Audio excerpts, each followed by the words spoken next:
But maybe I'm going to skip it if they are not going to lead us through it. Pharmacists in the house?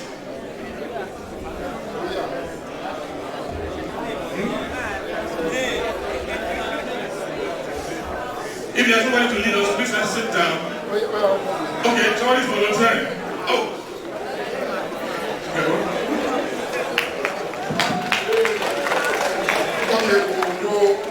We pharmacists, we're proud of pharmacy. We pharmacists, we're proud of pharmacy. We members all of the glorious BSN, Pharmaceutical Society of Nigeria, aspect of honor we join us for pharmacy. Pharmacy, we are there. Drug making, we are there. Drug dispensing, we are there. Nigerians, we are there. Thank you very much. Thank you very much for that introduction. Please do take your seats, distinguished ladies and gentlemen. Yes, indeed, we are here for a 3-in-1 celebration. It's a valedictory, it's a book launch, and it's also a birthday. Adebayo Lamikanra 70th birthday, which is coinciding with his being pulled out of the system here after spending 15 beautiful and glorious years in BAWI University. For your information, for a few people who may not know, I also happen to have earned a degree, my first degree in BAWI University.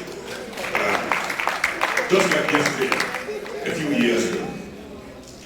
I'd like to recognize and then also call to the high table the chairman for today's occasion. He's a distinguished Nigerian, an international citizen, a journalist par excellence, a publisher's publisher, a drama educator, and the chairman of Council of BAWI University, Dr. Yemi Ogunbi. Let's put our hands together. Dr. Ogunbi, thank you very much. Thank you so very much.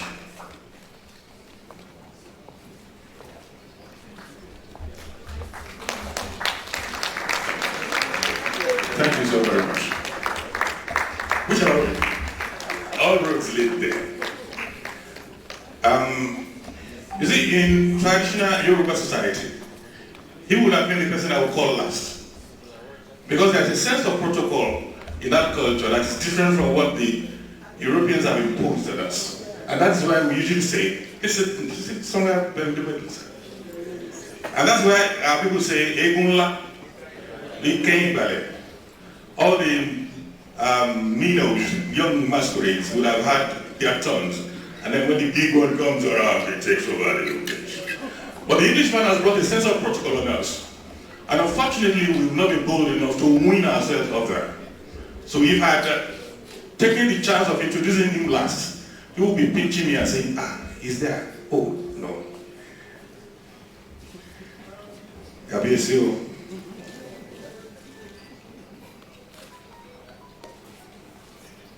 Adebayo. Listen, thank you very much. Thank you very much for appreciating that.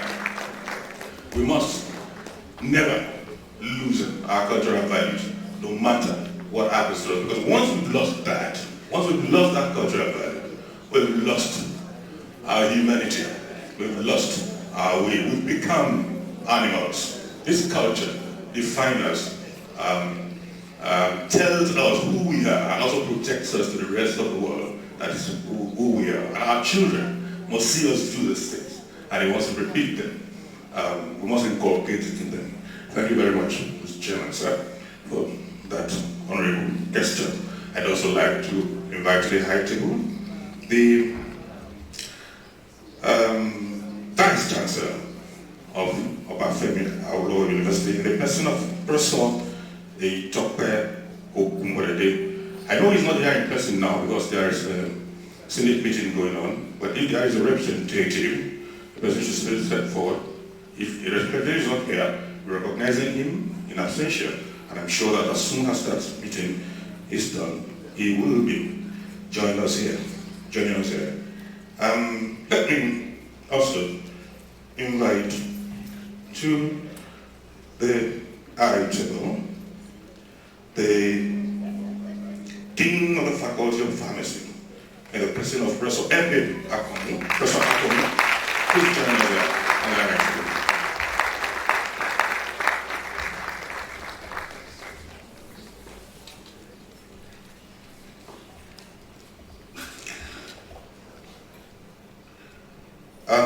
Also joining us is a global chairman of Great Ife Pharmacy Alumni Association and the person of Chief Bumi Olaoba.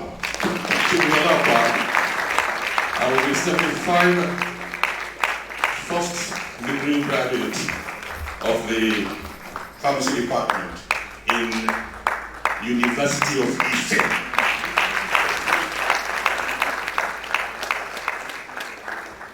I was going global. May I also call on the celebrant to join us also on the item in the person of Professor Adebayo Lamikanra.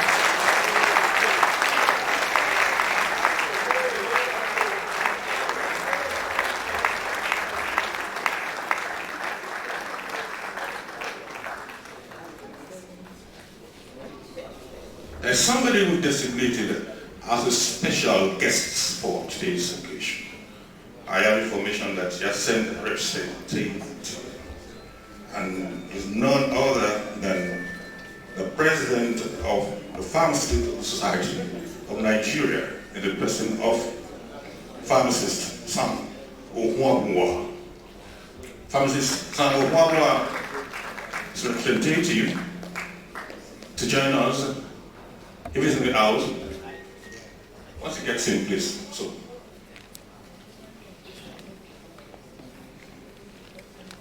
distinguished ladies and gentlemen, we will do one or two recognitions now, move on with the program and do subsequent recognitions so that we do not bore us with recognitions. But I must do this. I must recognize especially an uncle to the celebrant, a real lord. You've seen him when you've gotten here, from the ancient town of Ilaramokin. Ilaramokin is none other than Oba Aderemi Adefeiti Agbekorun Keji of Ilaramokin. NPC Kábíyèsí o, kárí ọpẹ́ lórí, kí bàtà ọpẹ́ lẹ́sẹ̀, kí ẹṣin ọba kó jẹ kó pẹ́. Ní báyìí, a pè àwọn ọ̀gá àgbà yányán ní Faculty of Pharmacy. The acting head, rather, I felt the acting head of the Faculty of Pharmacy, of the Department of Pharmacy. And it comes this. Ojú mi ò ṣàpráprá púpọ̀. Kí ni mo sì kéré? Agídí mo fi ń yíká. Dr. E.O. Akínkúnmi, acting head, Department of Pharmacy.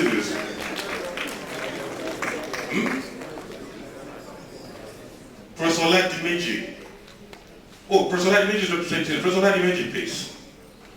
A welcome address.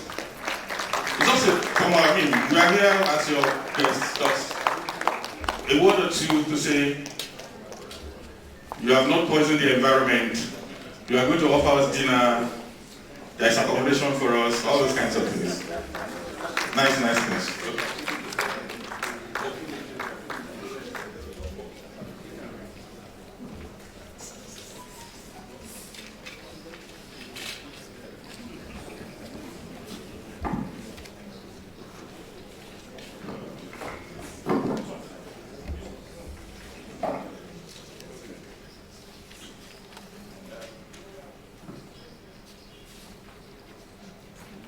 Distinguished ladies and gentlemen, I've just been informed that the Vice Chancellor is around.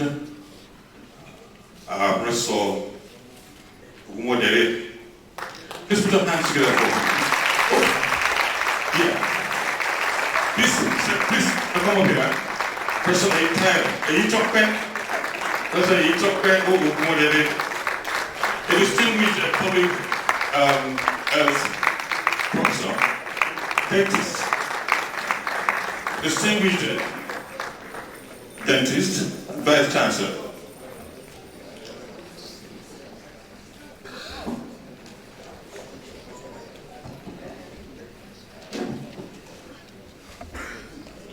The chairman of this special commission, who also is the distinguished chairman of the governing council of this great university, Dr. Yemi Ogunfi, the Vice Chancellor, Professor Adebayo Lamikanra, the President of the Pharmaceutical Society of Nigeria, Famazi Sam Ohabua, ably represented here, the Global Chairman, Great Ife Pharmacy Alumni Association, Chief Umi Olaupa, our royal fathers here present, the Dean, Faculty of Pharmacy, Professor M.A. Akomu, the Honorable Commissioner for Health Services in Osun State, Pharmacist Dr. Shiji Olamijo, all deans here present, all heads of department here present, all professors here present, all staff, academic and non-academic, distinguished professionals, erudite scholars, all students here present, the celebrant of today, Professor Adebayo Lamikanra, his family and friends, gentlemen of the press, ladies and gentlemen. The Department of Pharmaceutics in the Faculty of Pharmacy of Adebayo University will surely miss the membership, leadership and services of one of the finest, exemplary and seasoned lecturers and an erudite scholar, Professor Adebayo Lamikanra. Professor Adebayo Lamikanra is 70 years today and will be retiring from the services of the university. He joined the services of the department as a graduate assistant on 1st of October 1972 and rose to the rank of a professor on the 1st of October 1988, becoming one of the youngest professors in the university as at then. Professor Lamikanra has since served the department, taking both undergraduate and postgraduate courses, as well as supervising postgraduate students until his last day in the university. With this, he has served as a teacher in this department for a period of 47 years. Adding the period of his studentship from 1969 to 1972, Professor Lamikanra has spent a period of 50 years in this great university. His students are all over the world as leaders of thoughts in various areas of human endeavors. I would like to be educated if anyone has had similar record of dedicated service to this great institution. I am sure that Professor Lamikanra has created a record that will be difficult for anyone to break. During the period of his service in the department, he served as head of department.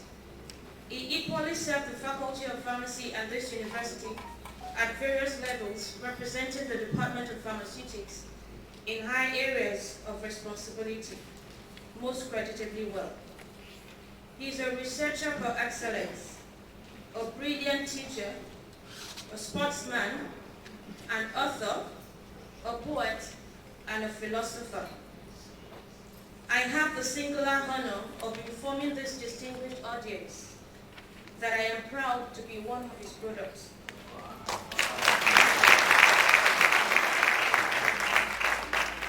Please permit me to make a brief recollection.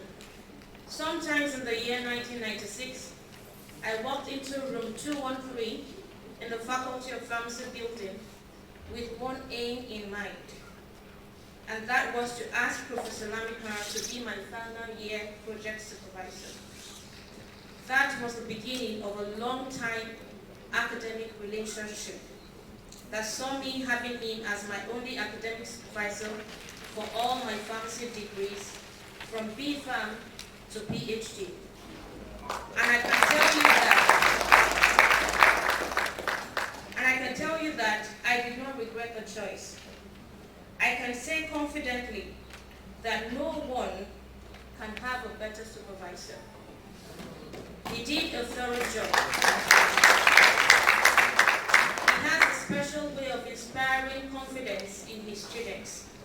He is courageous, disciplined, and very confident of himself. Some people say he is proud. Till date, I do not know what they mean. He speaks a lot, especially to those close to him, but he speaks his mind. You may not always agree with him, however, if you are sincere, you will know that he speaks and acts from perspectives of principle, as he is not someone to compromise his stance. From the perspective of viewpoints, we have areas of differences, but he has never tried to force his position on anyone, and you can never be in doubt of his position on any issue.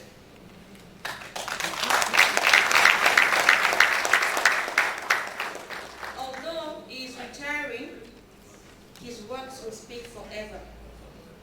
I am happy that today, in addition to his valedictory speech, he will also give us something to remind us of him. I am sure that his new book, My 50 Great Ife Years, will be a reference book for this great university for years to come. I am so sure that it will be a great addition to his earlier books, among which is the book Essential Microbiology, that has been a reference book in pharmaceutical and industrial microbiology over the last 30 years or so. He has made his mark, and the Lord has also given him the privilege of enjoying good health to the period of his retirement. Doctor, I want to say here that I am proud of him. He's a professor and a teacher of the difference. As the chief organizer of this valedictory,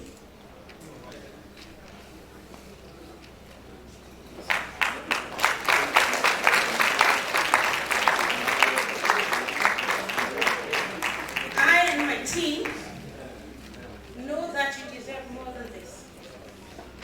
But we are glad that at least we have been able to provide a platform to bring together distinguished audiences, as well as leaders of our university, profession, and the general public, to celebrate someone who has proven consistently over the years that you can be positively different in any situation you find yourself, and that you can raise your head high while others are burying theirs in unholy compromise.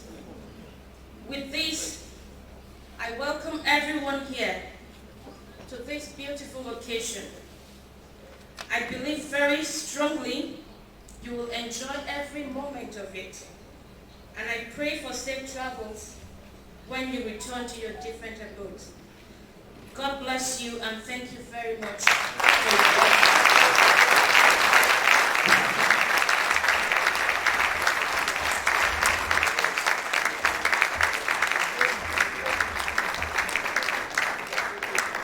Thank you very much for that beautiful and reflective address. And you are not the only one who moved close to tears. And I also had to struggle to keep dry eyes. man we are here to celebrate today. He's a man of passion. He's a man we are passionate about. Please hold your handkerchiefs close. Because on this note on which we are starting, I cannot guarantee that when the tributes come flowing, the tears will refuse to flow. And when they flow, let them flow freely. They are beautiful tears of joy for a man that we love. Right now, I'd like to call on the Dean of the Faculty of Pharmacy, Professor M.A. Akon, to give you his own speech. Please put your hands together.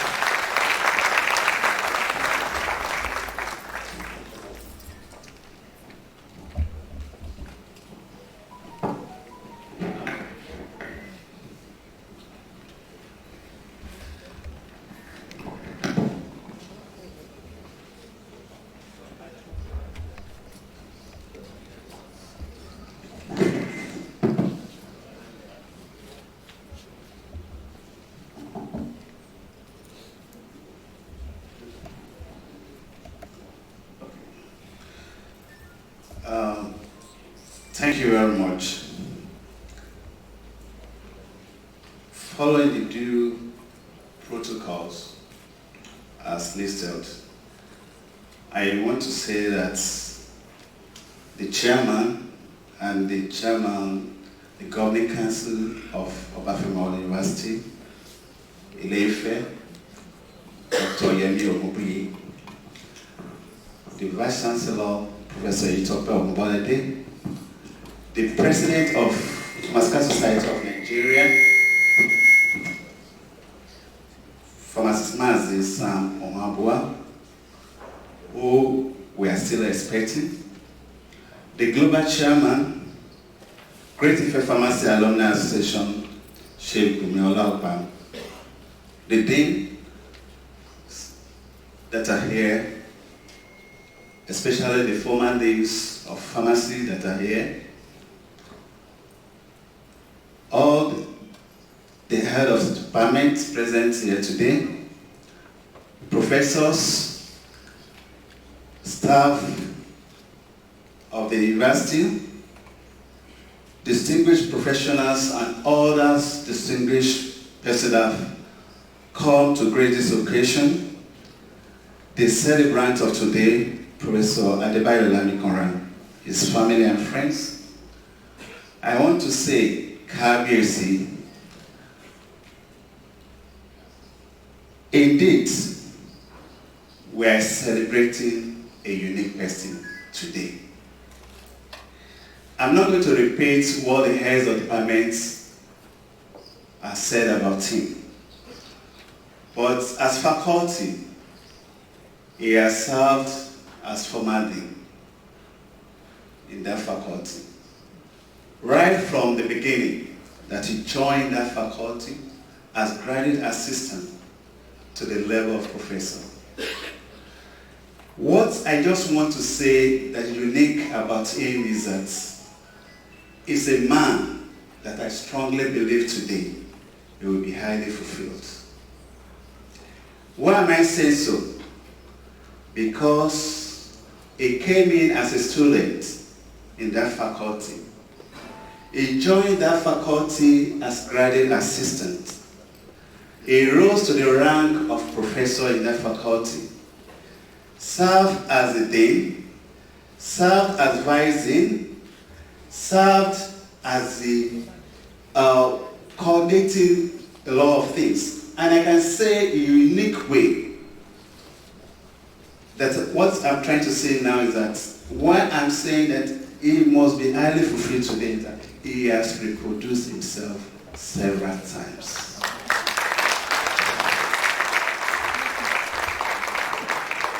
You know, when someone comes to a place and you come to contribute your own quota, the next thing is, will it be continued? And that is why I've said he must be highly fulfilled today. We have several professors here, and one of the products, because I was a student in that faculty and now the dean of that faculty. And I'm highly honored to be here today to say, sir, thank you.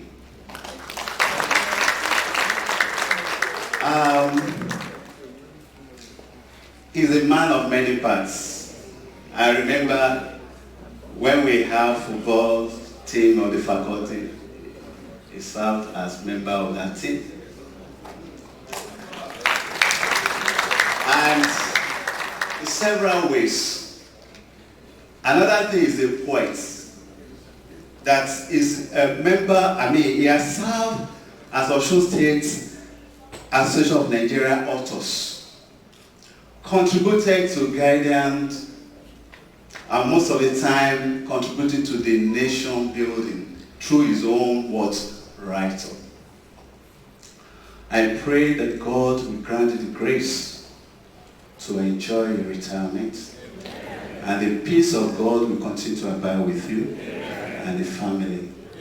As a Dean of Faculty of Pharmacy, and on behalf of the university, I know the Vice Chancellor is here, but on behalf of the Faculty of Pharmacy, the Dean is saying, thank you, sir.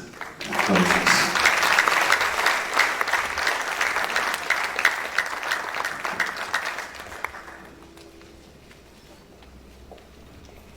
Thank you very much, sir, for that speech.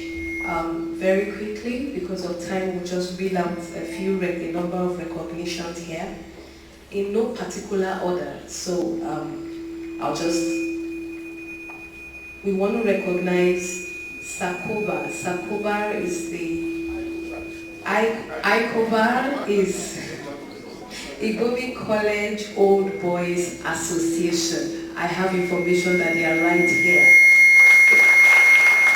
For the 66-68 set.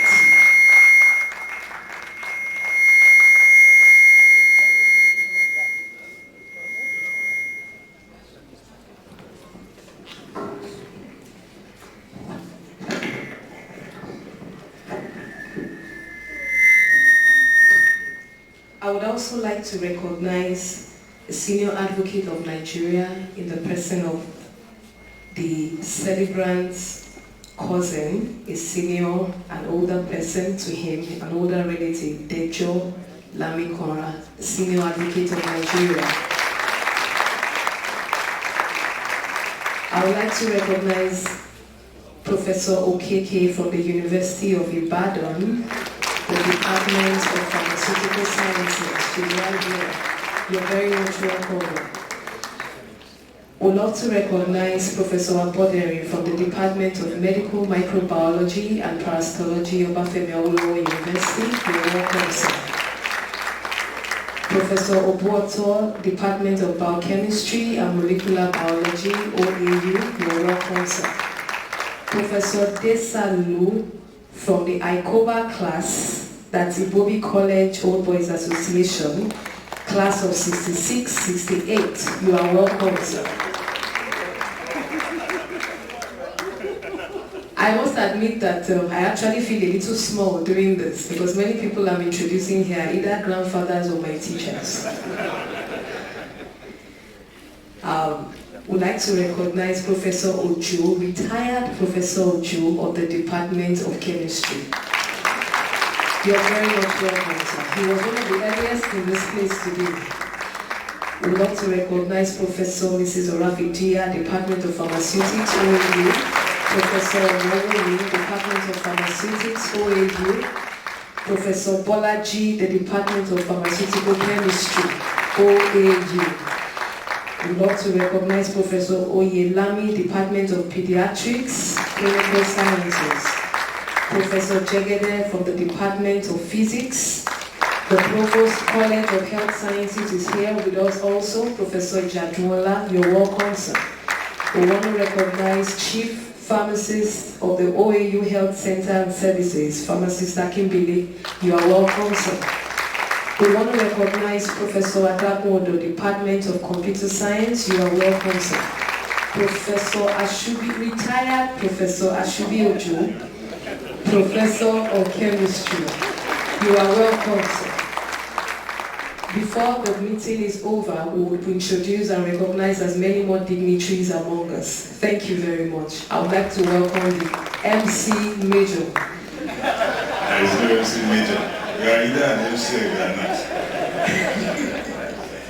He's trying to hide under his MC Major. He's MC PhD. We have other recognitions to come. The president of ASU is the chairman of ASU, Dr. Adebayo Lamikanra. Thank you very much. I understand you are here. Let's stand up for recognition. Oh, yeah, great. Great to see you here. Professor Afolayan, thank you very much. Please, just wave at us. Thank you very much. It's nice seeing you again. Prof is still looking crisp. Still looking crisp and young. Right now, let me hand over the microphone to the chairman of council, distinguished gentleman, Dr. Yemi Ogunbi. Please give him a round of applause.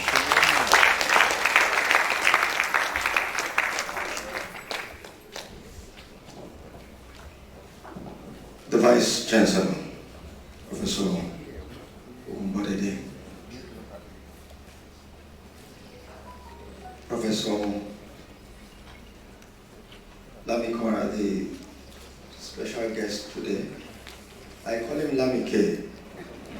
You all call him, so I call him Lamike. But let me correct before I continue that I'm not here in my capacity as Chairman of Council. I'm here because I'm Lamike's personal friend.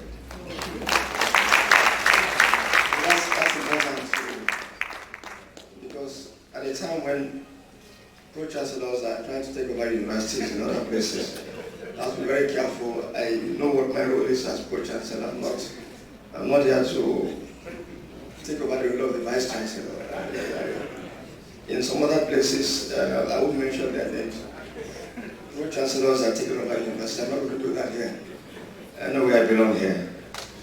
But before I continue, I'd like to specially welcome very prominent professors who are here, persons whom I adore immensely, whom I met here when I came here 42 years ago to start my career as a university teacher. There's, for instance, Professor Assisi, who is here. Prof, I want to welcome you, sir. I also would like to welcome Professor Kumano, who came in when I was saying myself. He met me at in Lagos and I said, Prof, he looked at me and said, Yemi, you look a little bit young. I said, well, I'm not as young as you think, sir. I'd like to also recognize and welcome Professor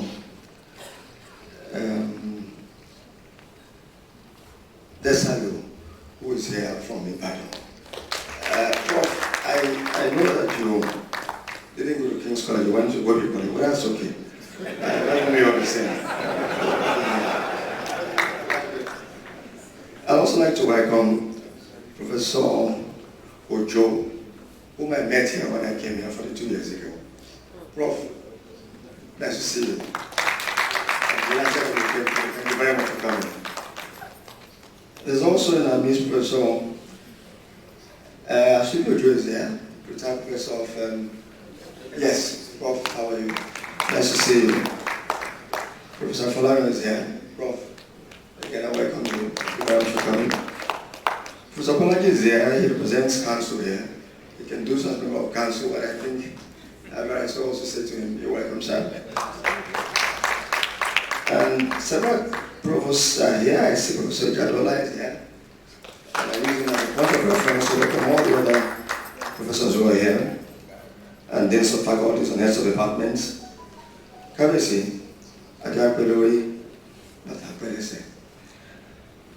For me, it's not, as I said, a welcome address from me as Chairman of Council, but as a personal friend of Lamike. When I came here, I met him, and it was such, if ever, 42 years ago, was a lovely place to be. And he made being here what it was for me at that time.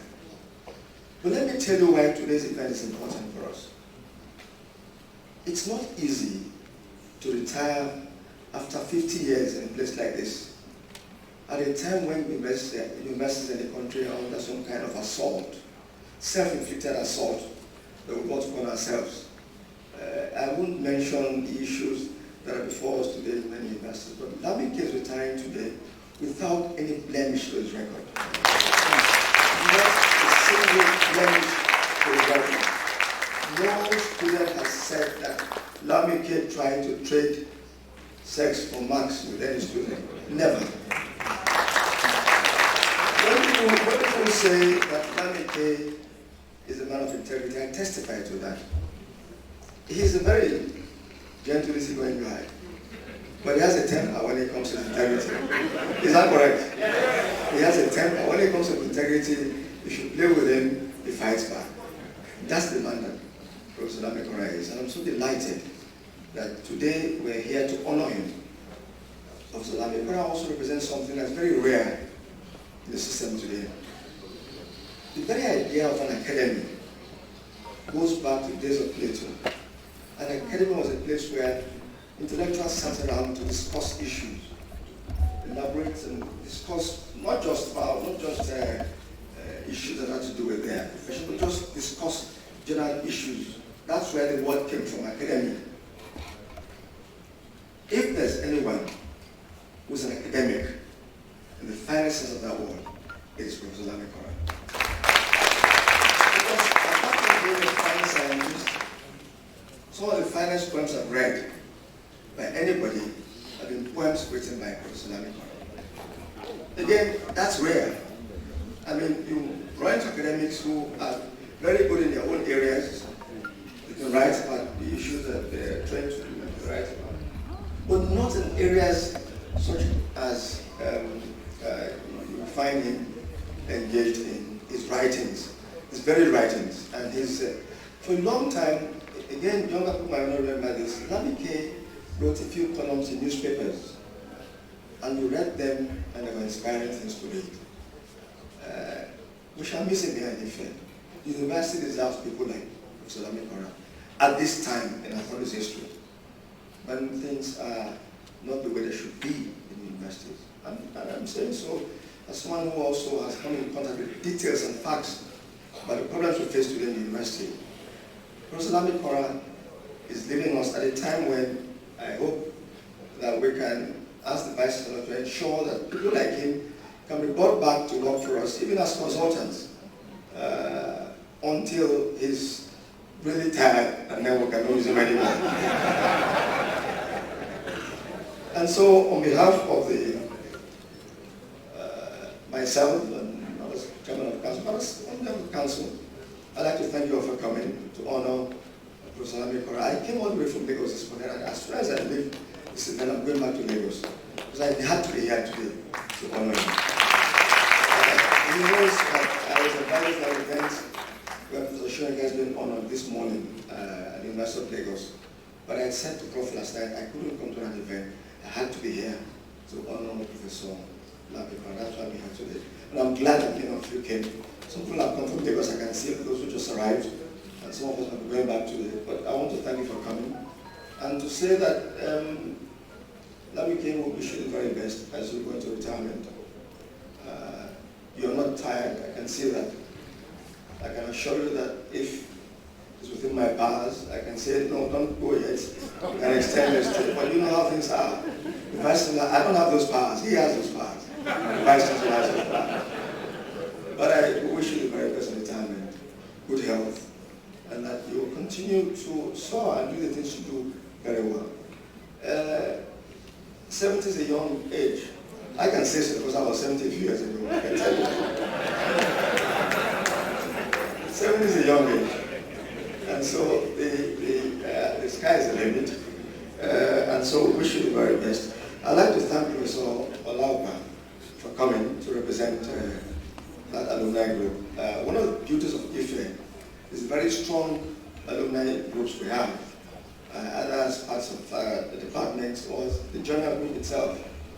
And we're hoping that before the end of the year, maybe early next year, we're going to have a big reunion for the different alumni groups. What we've tagged the mother of all reunions. That will bring back all the different groups to a big reunion to inform them on the things we're trying to do here and what we hope to do in the years ahead for this university. Once again, I'd like to thank all of you for coming and to please stick around and make sure that we buy copies of that book when it's time to sell those books. I instead of books back to Lagos. But Professor Lamikanra is something that this university should hold as a model for other universities in this country. Lamikanra should serve as a model. I was speaking to the Vice Chancellor of the University of Lagos a few days ago, and they are going through quite a battle there now. And I said to him, I said, I don't wish to be in the shoes of the chairman of the council, but it's not funny at all. And so when a man like this leaves us here, it's something, it's sad for us, because I'm hoping that others will learn from the standards set by this young man. Once again, ladies and gentlemen, thank you for coming. Have a seat.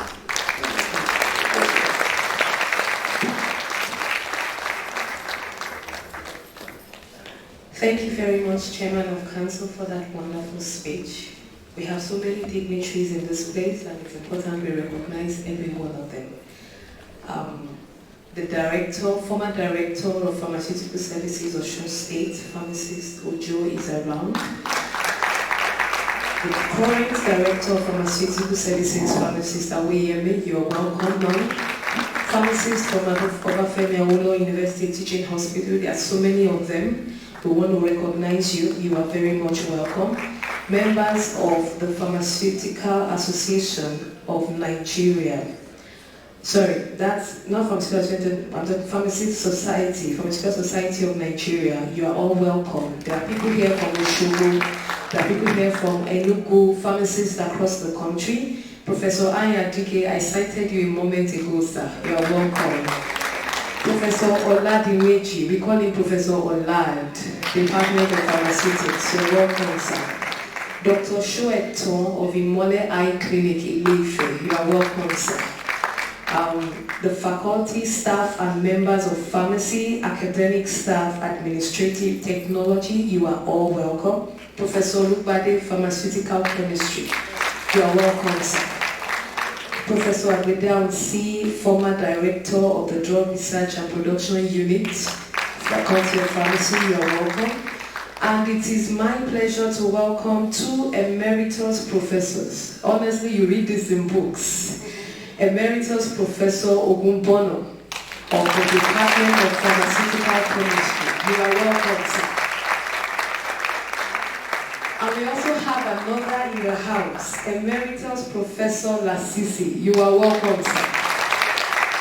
We celebrate you. You are welcome. We want to welcome Dr. Ms. Ajila, Dr. Mrs. Fashino from microbiology. You are welcome, ma'am. Dr. Umiraji, Dr. Kunle Ajibade, Dr. Femi Ogudumade, Professor Aaron, the former immediate past dean of the Faculty of Pharmacy. You're welcome, sir. Professor Afolayan, retired professor of biochemistry, and the Professor Adesonya, Department of Pharmacognosy, former Vice Chancellor DVC, former Vice Chancellor OOU, Agoiwe. Honestly, this is a wonderful gathering. When you keep seeing dignitaries, so many stars shining on one firmament, you are all welcome. The recognition goes on and on. As soon as we discover you are there, we are going to recognize you. Thank you very much. To close this recognition session, I want to welcome Chief Dr. Ebenezer Morakinyo Oshundari. This is from home, the Medical Director of Odufunke Memorial Hospital, Ijeda, Ilesha, where Prof lives. You are very much welcome. Thank you, sir.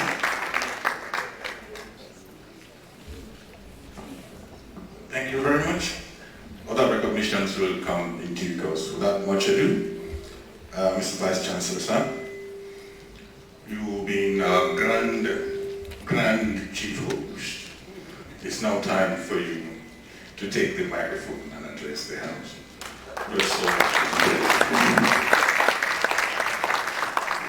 Well, thank you very much, the Major MC.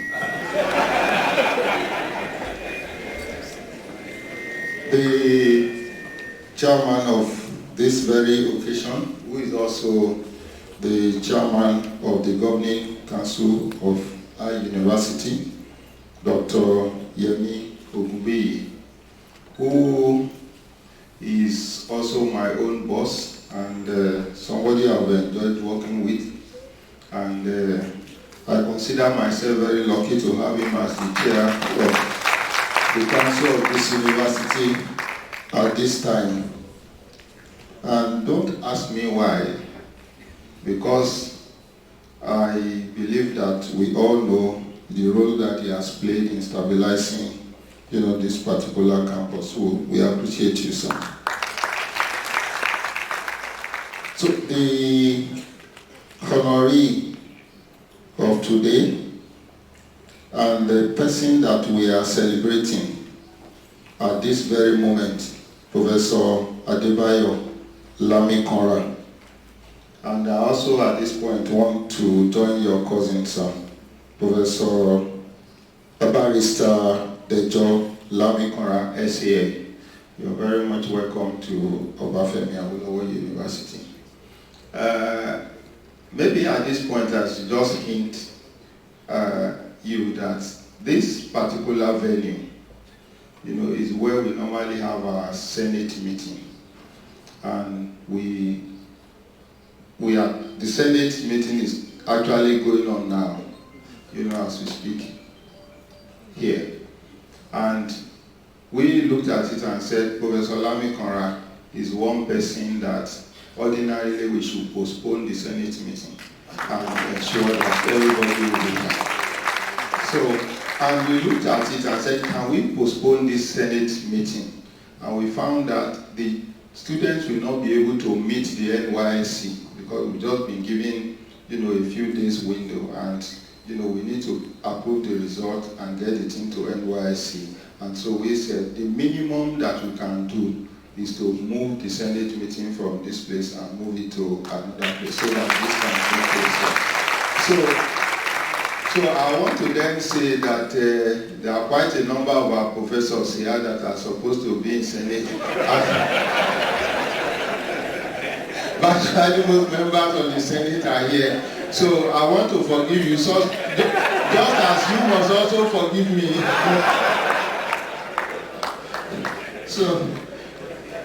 So the Kabiyesi, our royal father, and Olórí, Kádépẹ́ lórí kí bàtà pẹ́ lẹ́sẹ̀, ìgbà ọdún ọdún kan, ẹ̀pẹ̀ fún àṣà ìlú arójú ìlú àtòrò. The president of the Pharmaceutical Society of Nigeria, pharmacist Mazi Samuel Hamboa, who is represented here today by Chief Bumi Olaopa, chairman of the Great Ife Pharmacy Alumni Association.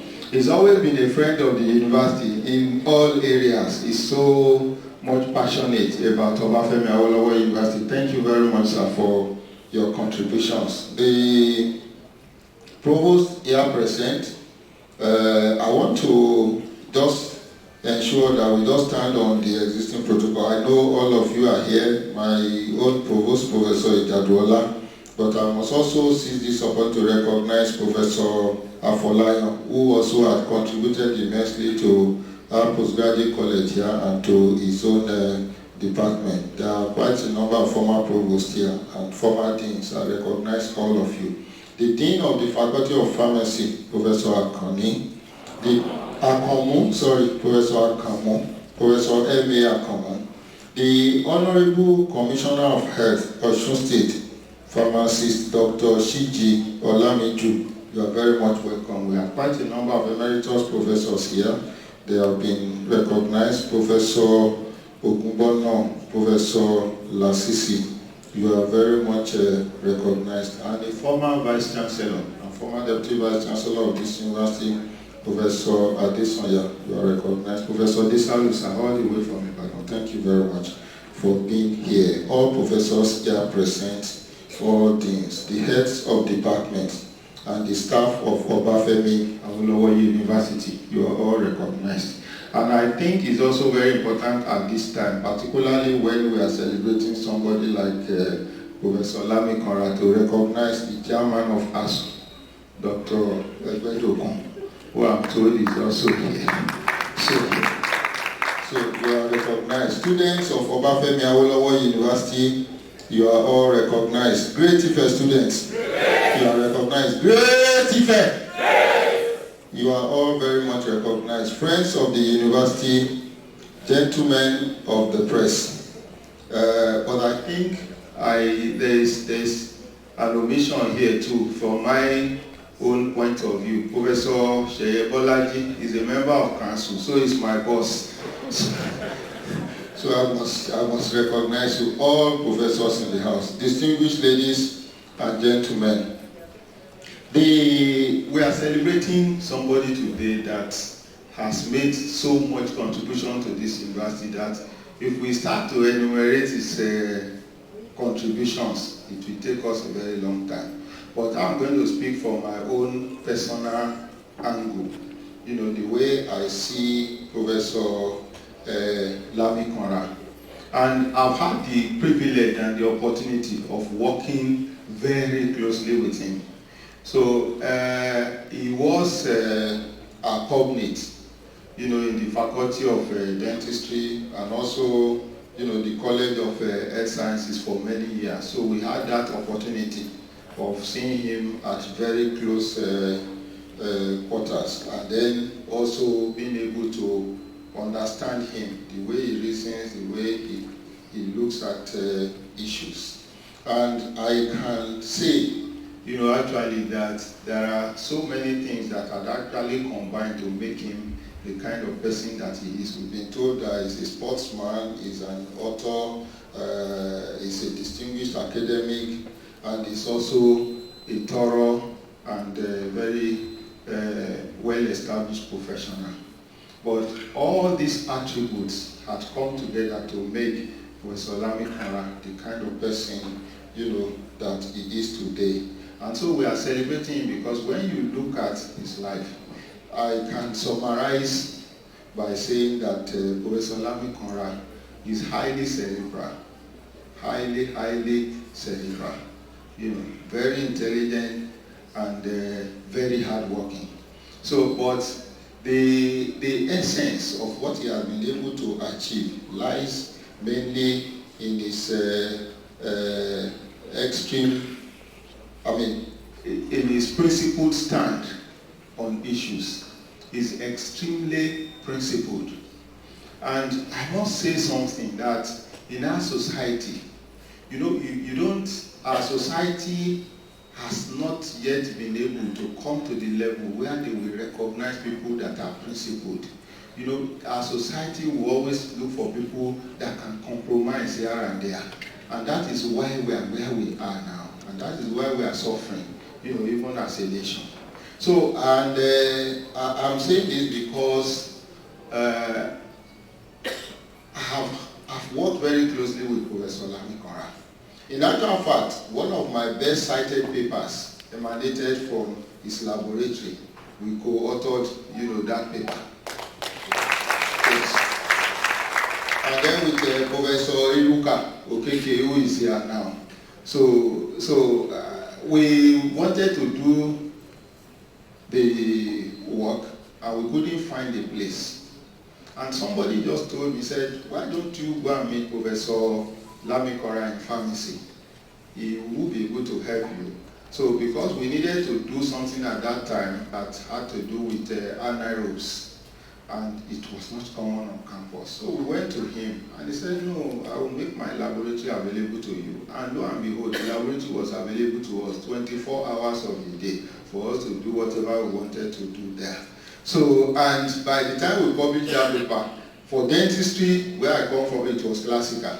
It wasn't something that was so common. It has to do with Helicobacter pylori, you know, using, because before you can harvest Helicobacter pylori and everything, you need to do gastroscopy, which was very tedious. So, but we then decided that let's check whether we will find it in plaque. And if it's in plaque, you just need to scrape your teeth and then you use it, and then you can still get the same thing instead of going internal. We found that there was correlation, and so it was a classical paper, and that came from his lab. And he actually directed us on what to do, how to do it, and everything. So I owe him, in terms of that. Now I want to just close this speech by talking about his highly principled stand on issues. Professor Lamikanra had paid his dues, helped the university in several directions. At one point in time, when the Faculty of Pharmacy was in some kind of dilemma and crisis, Professor Lamikanra was brought back to be acting dean of that faculty in order to stabilize the place. So, and he accepted, that offer and did the job. And today now we have a Faculty of Pharmacy that is the strongest, in this country. People like him, made that contribution over the last 50 years. But I must say here that the only reason why Professor Lamikanra did not become the Vice Chancellor of this university is because he's highly principled.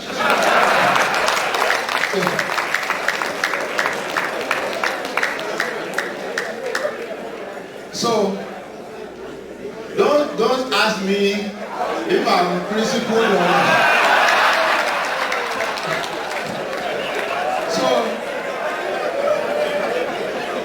But I must tell you that it would also have been impossible for me to become Vice Chancellor in this university, if not because of some people that are sitting down here today, like the chairman of council. So, because honestly in our society, when there are problems, when people are now at a point of no return, they look for people that are highly principled. But ordinarily, when things are normal, they don't want such people.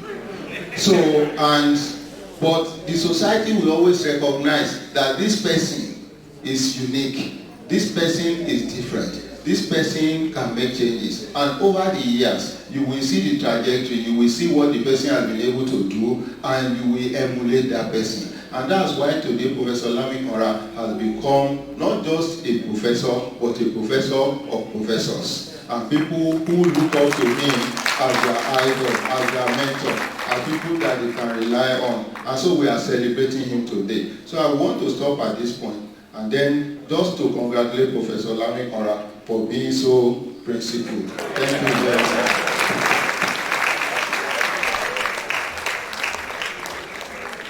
Thank you, Mr. Vice Chancellor, sir.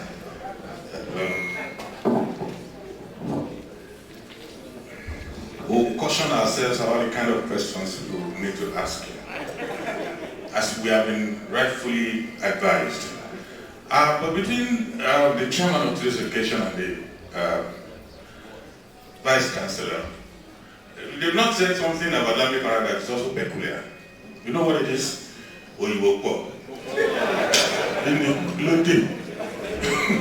Oyiwopo. And that was why he found it difficult to win election into the ESCO office, or the old ESCO, as an undergraduate.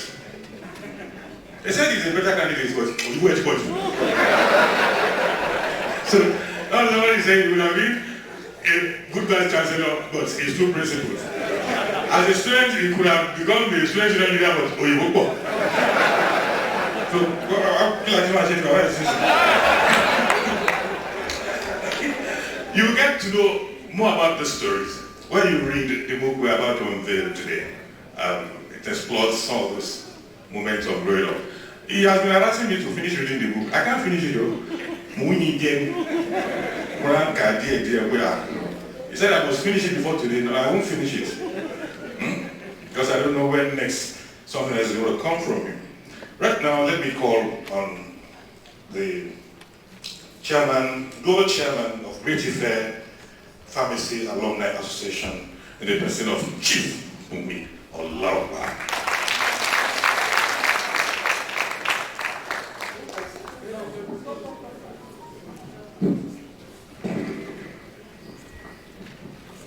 The chairman and pro-chancellor of Obafemi Awolowo University, Dr. Yemi Ogunbiyi, who is also a friend of our own Adebayo Lamikanra, the Vice Chancellor, Professor Itope Ogumole. I'm enjoying the romance between myself and the Vice Chancellor. Pray that it ends in a marriage that will bear fruit, that will make the Faculty of Pharmacy of Obafemi Awolowo University greater. We are there, but we can exit where we are now. So thank you very much. I know we met at the last induction, and you appreciated what GIPA is trying to do. The registrar, in absentia, I'm sure it's at the council meeting, Senate meeting, deans of the faculties here present. I can't remember the last time I was in the midst of so many professors, but at least I must recognize especially my former chairman of PCN, from School Council of Nigeria, who was also my lecturer while I was here, Professor Ogunbona. You're welcome, sir. Royal fathers here present, Kabiyesi Kadekupelori, Kibata Pelese, Kirukere Kodebere, Igbodun Oduka.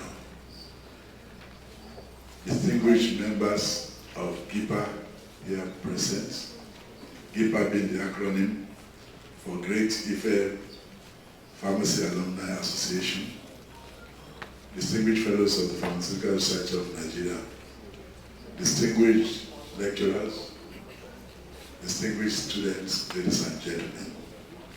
The entire membership of the Great Ife Pharmacy Alumni Association, whom I am proud to represent here, felicitates and rejoices with our own Professor Adebayo Lamikanra, a distinguished alumnus of the faculty, and a professor of pharmaceutical microbiology on his 70th birthday anniversary, retirement from the university, and the launching of his latest book, My 50 Great Ife Years.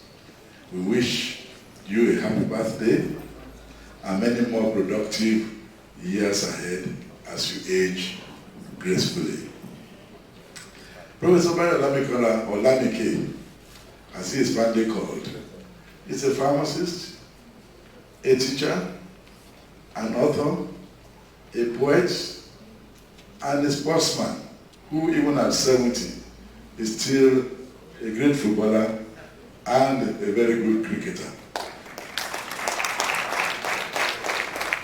I am sure that the Igbobi Old Student Association here will testify to it that he was their cricket captain when he was in Igbobi College.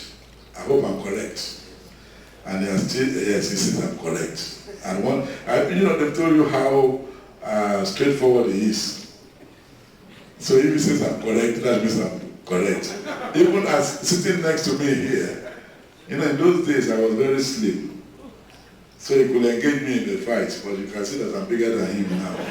He's still not afraid to say, he will not still be afraid to say that I'm wrong if I'm wrong, and that is Lamike for you. His achievements in his secondary college, that is writing, underscores the versatility of the Ife trained pharmacist, excelling in different sectors of human endeavor. His literary prowess makes him to dine and wine with literary giants like Professor Niyi Oshudare, Femi Oshofisan, Biodun Jeyifo, Odi Ofeimu, and of course, being very close to Yemi Ogunbiyi and writing for The Guardian, and others. And indeed, earned him the esteemed position of Chairman of the Association of Nigerian Authors, Osun State, branch, and the position of leadership in the Association of Non-Fiction Authors of Nigeria, AMPA. That is something that he does every December. He has never invited me to it. I understand he hosts poets in his village in Elisha, and pounded yam and palm wine flow. So please, sir, that's gathering. I want to be part of it this year. If you don't invite me, I will get crushed. The success story of Keeper cannot be complete without the role played by Professor Lamikanra and his team. I am here representing Keeper today. Maybe there wouldn't have been Keeper, and maybe there could have been. Lamike was not particularly popular with my set of 1975. If he can be blunt, I can also be blunt. With his small stature and deceptively stern look, because it's very deceptive. The man is very soft at heart. He only pretends. And that look was only rivaled then by the late Professor Kulkani of the faculty of the pharmacognosy department, who the very first day meets you will tell you that you use that locker next year. That means you are going to fail, even from the very first day.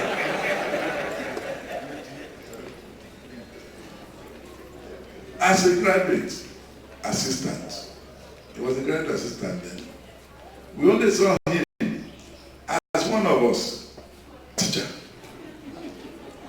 He did not give him the due respect commanded by the likes of Professor Ebenezer Ogulana, who was his boss in his department.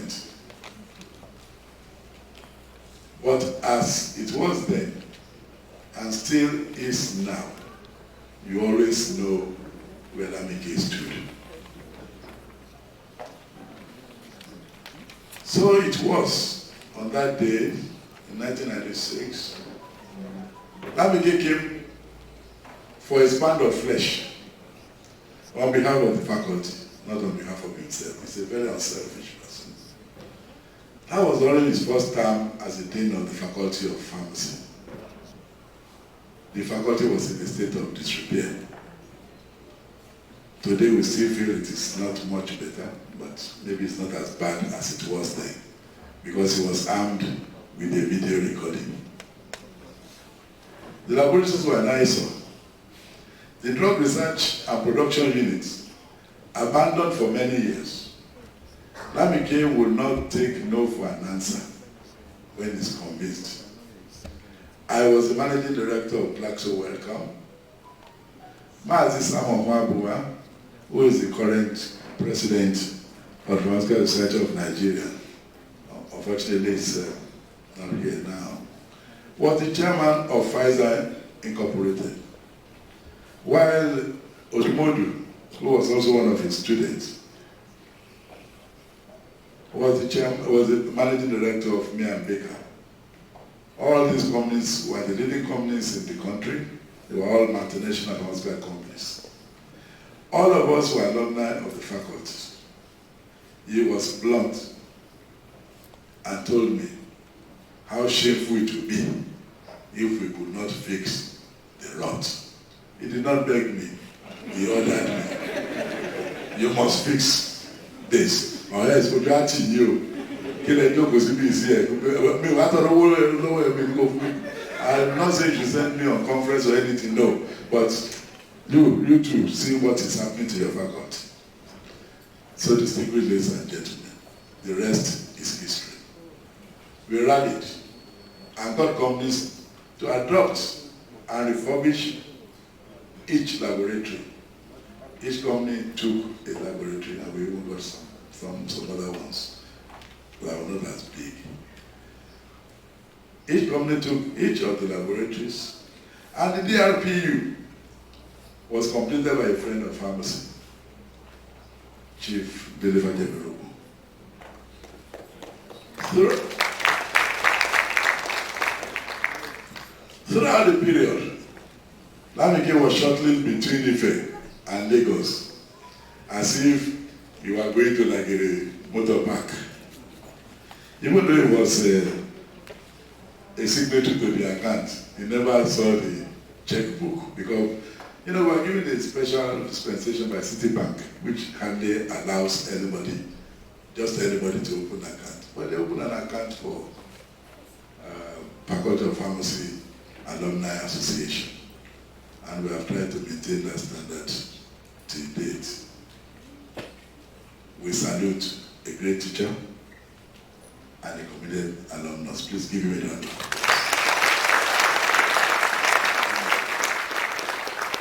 So that was the foundation upon which today's structured GIPA is laid. It was resuscitated on the 50th Faculty of Pharmacy anniversary, and it's now registered with the Corporate Affairs Commission, and we are growing stronger. So please pray for us so we continue to be stronger, even as some of us age. We congratulate Professor Adebayo Lamikanra on this auspicious occasion and wish him a long life, in good health, and all the blessings that come with retirement. Thank you.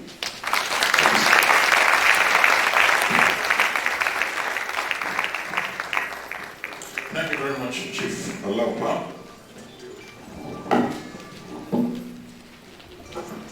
Earlier on, I saw the president of the staff club. He was here. And there's good reason for that. In case you don't know, Adebayo Lamikanra was at the time the president of the staff club. Now, this is a man who doesn't drink. I've not seen a drop of alcohol in his mouth before. But that was where our friendship was cemented. You know why? He used to buy me beer. I was the only one he used to buy beer. And at the point, some of the bad boys came up to me and said, "Kill the chef, man, you know. I didn't go for any beer. I don't know. When you see him in the morning, he's jogging and you say, "Prof, good morning, sir." And then he buys me beer. He pays for the one I'm going to drink the following day. He might not buy more than a bottle, but I know. Then my heart told me, this is a good man.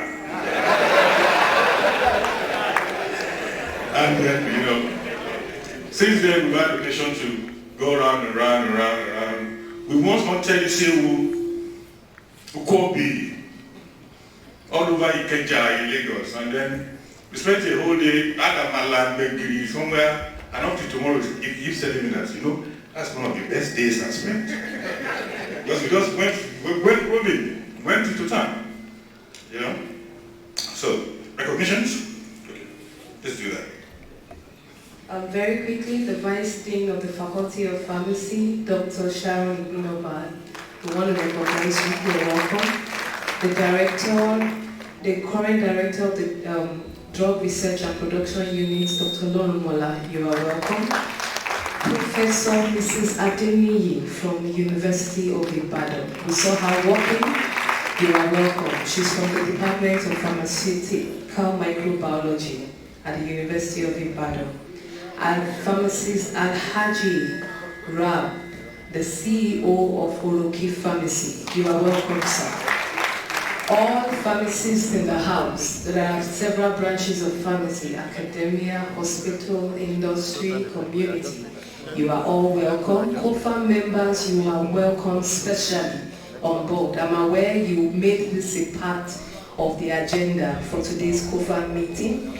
And last but certainly not the least, we have the Ibadan Director, I hope my designation is correct, for the Pharmacist Council of Nigeria. You are very much welcome. Thank you. Please let's put our hands together. I welcome them. Thank you very much. If I call on the next person who's going to handle the microphone. Welcome, the Arimodis. And that reminds me, all members of the Agbaya football team in the house, please stand up. There was an Agbaya football team. That wasn't what it was. Yeah, I was an Agbaya football team. Oh, what was it? No, sorry. That's what we called you. You know, there was a football team that Adebayo Lamikanra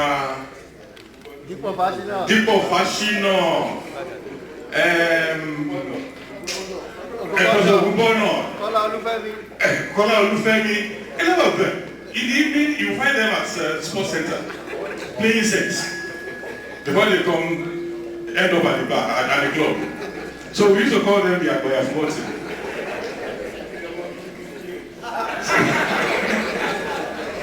Thank you very much. Well, sometimes you call yourself Agbaya football team too. Thank you very much for coming, dear everybody. So now we want to present Professor.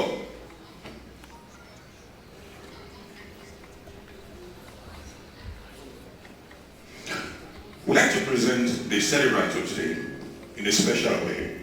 And to do that, I'll be calling on Dr. Bola Olayiwola to step forward.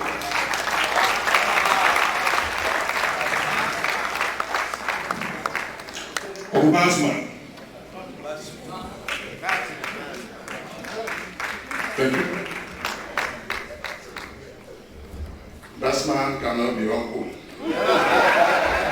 It is just Basman. The chairman of the council, who is the boss of the vice chancellor, and the celebrants of today, who is my teacher. I'm a lifelong student. My Ebon from the source, I have to pay obeisance to him. He's the High Chief of Ibadan. Chief Kumeyalau. And my dean, I don't stand on protocol because I'm heavy. The protocol may break. So I'm standing on my own. Now, who am I to ask Lamikanra to stand up? I won't. Don't stand up. But if you choose to.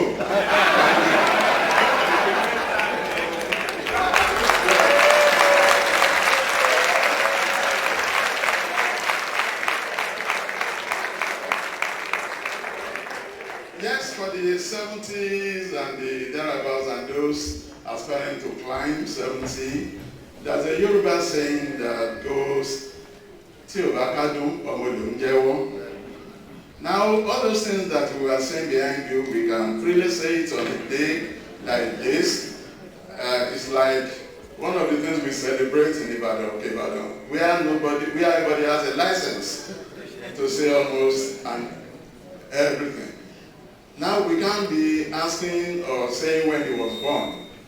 On a day like this 70 years ago, he was born to one teacher, Baba Lamikanra, of blessed memory, and the mother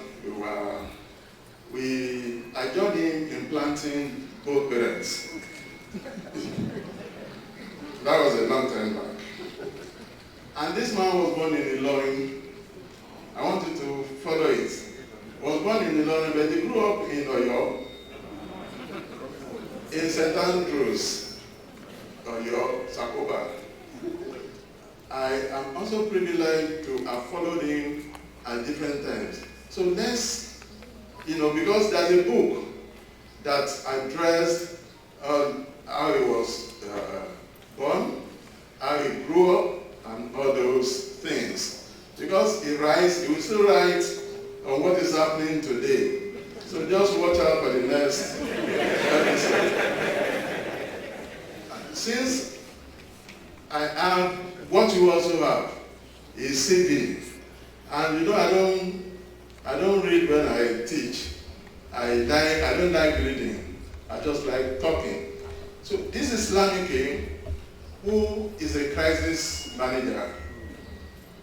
When I was told by I didn't meet my grandmother, but those that I met said that the day that you go and do medicine for snake, anti-snake medicine, that's when the snake will be running after you. So for somebody who manages crisis, little wonder that in 1995, he was faced with crisis.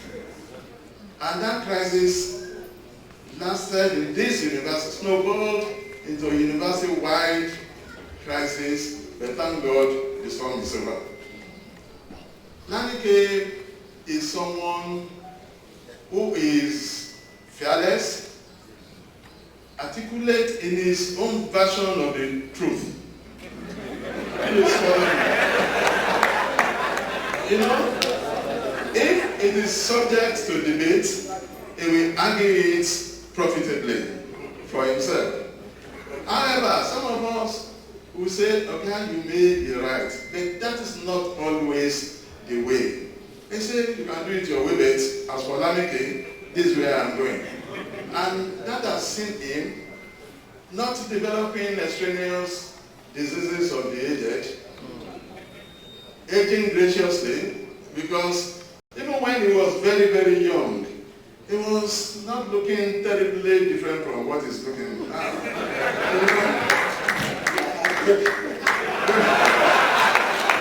And you know that the way that all people pretend that they are actually not aging, you know, Lamike, it is, we live on the same road, or we used to live on the same road, and he will be jogging. I said, okay, you don't pass 60, they advise us to walk, but you are jogging in his short pants. And I say, well, you have your own. But that is a man that does not believe that something is undoable. Just tell him, and I'm proud to be his disciple and single man foot soldier. When one man army, when we are talking, some of you putting your hand, where were you when we were looking for generator for the university, for the faculty? It was his idea. He would come to my office as if we were mates. By the way, if he's celebrating 50 years here, I shared 41 of those years. You know? So I know him. I like his principle. I don't have the Desha Agidi, no. I'm an Ibadan man. We are very, very diplomatic. So, all those good things that you have seen in the faculty, they were his original ideas. The generator that GSK donated, Mr. Vice Chancellor, sir, at a good time, sir, you will see rights retroactively to GSK, thanking them. We have never thanked them, and we are talking of several years back. It was Lamike's idea. He said, Lamike, let's gather all our boys, he said, Bassman, let's gather all our boys, and let us provide the faculty with a generator. I said, one person can do it. We are blessed. So we went, to GSK. I sat on his neck that you are our own. We invented you. We discovered you. We synthesized you. So, what are you giving to the faculty? He said, alternative power supply. I said, you got it. And that's how we had the first 100 kVA generator in the Faculty of Pharmacy. That is our work for a short time until we could not buy diesel. That's his idea. The internet. Chief Alagba, when you were in Glasgow, when it was Glasgow, we came together, but I was too junior and engaged with my own constituency that I could not follow him to your office. I sat with my own. And he said, Bassman, why did you come with Lamike? Lamike is not our friend.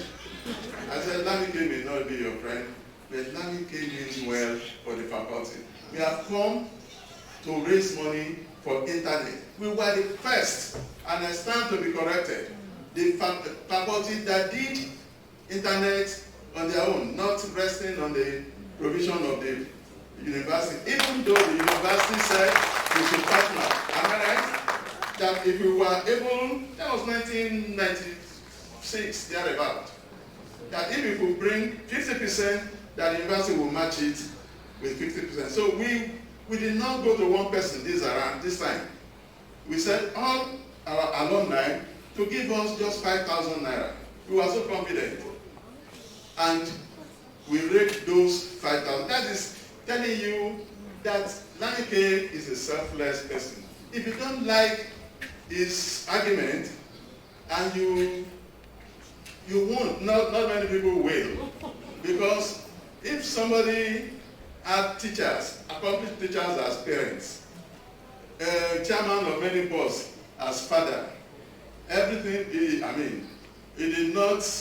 it's not a terror for the day. He was born with all the spoons. So, and he used it for humanity. Some people will be building castles. He did not. He was building his students. He is one person I copied because I've noticed, he doesn't use glasses. And he will not talk to you consulting any book. It is the book. Let me tell you what. So, ladies and gentlemen, I don't know whether that forms citation, but I know so much about Lamike, but that is what decorum, time, and my age will permit to say about him. Thank you so much.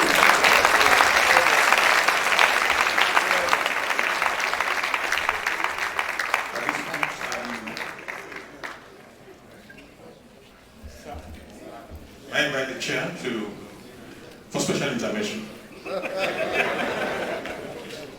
Ladies and gentlemen, the EC has to leave and go back to Senate. And if you allow him, can he go back? Yes. You'll have to go back to Senate.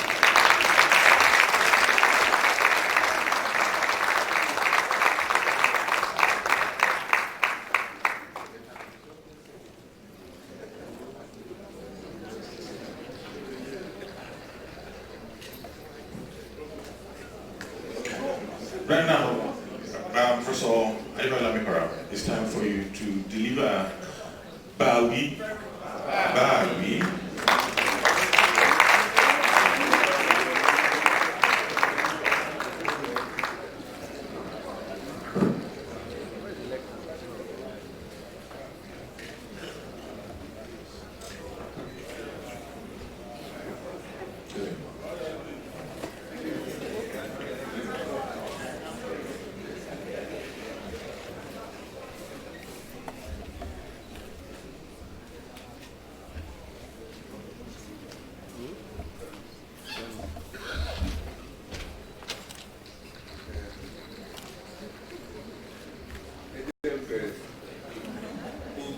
kábíyèsí torí ilé láti kó ẹ̀ṣọ́ lóde mo kí kábíyèsí ọba adérẹ̀mí adépẹ̀yìntì ìtọ́rùfẹ́ ọba àgọ́ní ọba wa ní ìdáramọ̀ kádé kí o pẹ́ lórí bàtà pẹ́lẹ́sẹ̀ nígbà tí ẹ bá rí ọba lọ́ba nínú ọba ó ti mú gbọ̀ngbọ̀ngbọ̀n ní ìyá tó bí èmi ẹ̀gbọ́n ni wọ́n jẹ́ fún kábíyèsí. ìgbà tí mo lọ sọ fún wọn pé mo fẹ́ ṣe nǹkan báyìí wọ́n ní mo dẹ̀ ní nǹkan ṣe ṣùgbọ́n kò fún ọ̀sọ́tọ̀ wọ́n fi gbégbé lẹ̀ pé tí ẹyẹ la máa wá sí mo dúpẹ́ lọ́wọ́ kábíyèsí o torí pé iṣẹ́ tó wà lọ́wọ́ wọn ìṣe kékeré gbogbo nǹkan tó wà lọ́rùn wọn ó wúwo díẹ̀ lọ gbogbo ẹ̀ ni wọ́n kọ́ sílẹ̀ wọ́n wá darapọ̀ pẹ̀lú wa ní ọ̀sán mo kí ọ̀mọ̀wé Yẹmí Ògúnbí alága ìgbìmọ̀ yunifásitì wa ní orí ìlúbí. Mo sì kí ọ̀jọ̀gbọ́n Ògúnbọ̀dẹ̀dé tó jẹ́ pé olórí wa ní yunifásitì wa níbí. Mo kí gbogbo àwọn tí ó wà níbí. Àwọn bí mo ṣe wà yìí wọ́n má ní kí n lọ dijú sí kọ́nà kan. Mo kí àwọn tí ó wà tó lọ Igbóbi college. Wọ́n lè pọ̀. Wọ́n lè ní Lamikanra. What do you mean by that? Ẹ̀jọ̀ tí mo bá ṣe nǹkan tí tẹlifíṣọ̀ ẹ̀dá rí jù ní lọ́jọ́ tèmi. Èmi náà lè rí ẹ̀.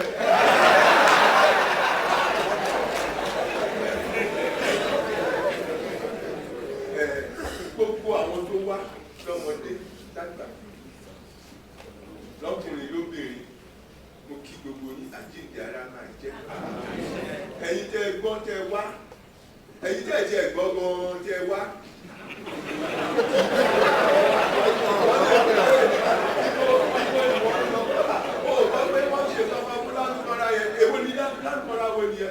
Wọ́n pé méjì mi.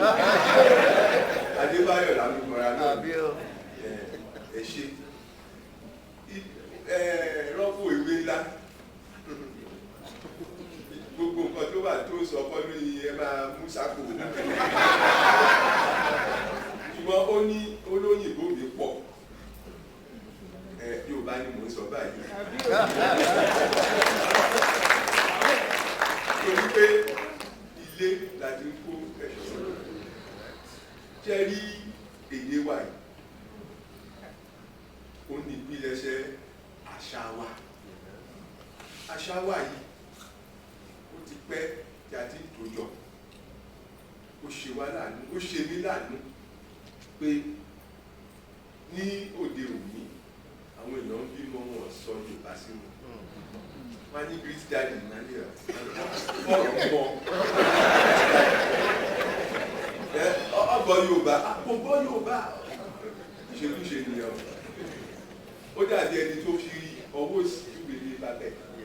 Ó dàbí pé ọmọ àlè ló ń fi ọwọ́ òsì júwe bàbá ẹ̀. Ẹ jẹ́ ká gbé Yorùbá wà lárugẹ. Yorùbá ṣe rí nípa ọ̀rọ̀ èdè kan ò jù kan lọ àbí tó bá wà lórí èdè. Gbogbo èdè ni ó ṣe pàtàkì. Ṣe rí díẹ̀ sí ti gbogbo wọn sọ bí ọ̀pẹ rẹ̀. Nígbà kan tó bá sọ ní Gẹ̀ẹ́sì gan nílẹ̀ wọn á ju ẹsẹ̀ wọn ni. Torí bá àwọn ará Faransé ló ṣọ̀gá àwọn gbà yẹn. Kí wọ́n táwọn náà tó ja àjàbọ́.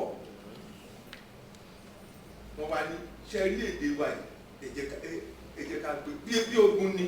Ṣe rí èdè Gẹ̀ẹ́sì tẹ rí yẹn. Àwọn òyìnbó àgbè ní prostitute aṣẹ́wó ló ń jẹ́ bẹ́ẹ̀. Kò síbi tí o ti mú ọ̀rọ̀ tó sọ di tiẹ̀. Kò sí. Wọ́n dé India, wọ́n rí Calico, wọ́n rí Bungalow, wọ́n rí Lute, wọ́n rí Third, gbogbo ẹ̀ ni wọ́n kó jọ, wọ́n jù sínú èdè wọn. Èdè Gíríkì, yẹn ti ẹ̀ pọ̀ lọ láti rẹ̀. Èdè Faransé pọ̀ lọ. Èdè German kó pọ̀ lọ. Tàbá wádìí wọn gan-an, wọ́n ti di Yorùbá kan tí wọ́n. Àwa tá a wá ní èdè ibo la wà o. Àkọ́mọ wa ní àdàlú òyìnbó kan Gẹ̀ẹ́sì kan tí ò múná dóko. Ọmọ wa di pé kò gbọ́ Yìnbó kò gbọ́ Yorùbá. Odi ló ń jẹ́ bẹ́ẹ̀. Ẹ jẹ́ ká ronúpìwàdà èdè wa yìí o. Ẹ jẹ́ ká rí i pé àjẹkó kú. Orédè kú o. Ẹni tí àwọn tó bá ní èdè tí wọ́n ní èdè tí wọ́n kọ́ bí ara sí akúdànù pátápátá ni. Mo sọ Yorùbá kì í ṣe pé mi ò gbọ́ Òyìnbó, kì í ṣe pé mi ò gbọ́ Gẹ̀ẹ́sì o. Mo jẹ́ òyìnbó tó gbọ́ Gẹ̀ẹ́sì tí omi ó fowó kọ́ ni. Mo sọ bẹ́ẹ̀. Kò sí kankan ní wọn bí o bọ̀ tó bá wà ní màá sọ aṣọ́gbọ̀n pé tó bá mọ ibi tí mo ti dé pẹ̀lú èdè ìlú tiẹ̀ èrò àbúbà yẹn. O sì gbọ́ tèmi. Mo jù ọ lọ ló ń jẹ́ bẹ́ẹ̀.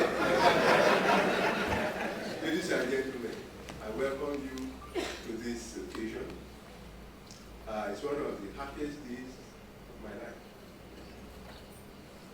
Look at all these beautiful people who have come because Adebayo Lamikanra has asked you to come. I thank you. I thank my parents who are not here. And sometimes I say that I chose them carefully. I chose them carefully because they set me aright. They set me on the path that I have been trying to tread. I'm 70 years old, but let me tell you, I never do anything without thinking, tí bàbá bá gbọ́ ńkọ́? Tí màmá mi bá gbọ́ pé mo ṣe lé ńkọ́? I don't. And then I do what that's right, what I decide is correct. Yes, I want to get the thanking out of the way. Those teachers of mine who try to teach me, especially those who try to teach me mathematics, you have my sympathy. They didn't succeed. But some of them would look back today and say, oh, we knew he had it in him. Others will say, when did he become this person that people are talking about? I thank my teachers at BAWI College. I thank my teachers at the University of Manchester. And so on and so forth. I thank my family.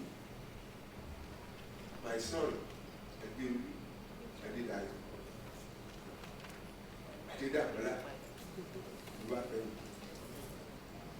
Abayomi, Morolake, Adelaja, Obolade, Abiodun, Mojekola. I have my wife, Adajike, Lamikanra. I'm not going to say I thank them. I have to apologize to those my children. Why do I say I have to apologize to them? Knowing that this world is so terrible, I still committed all the crimes to bring them to the world.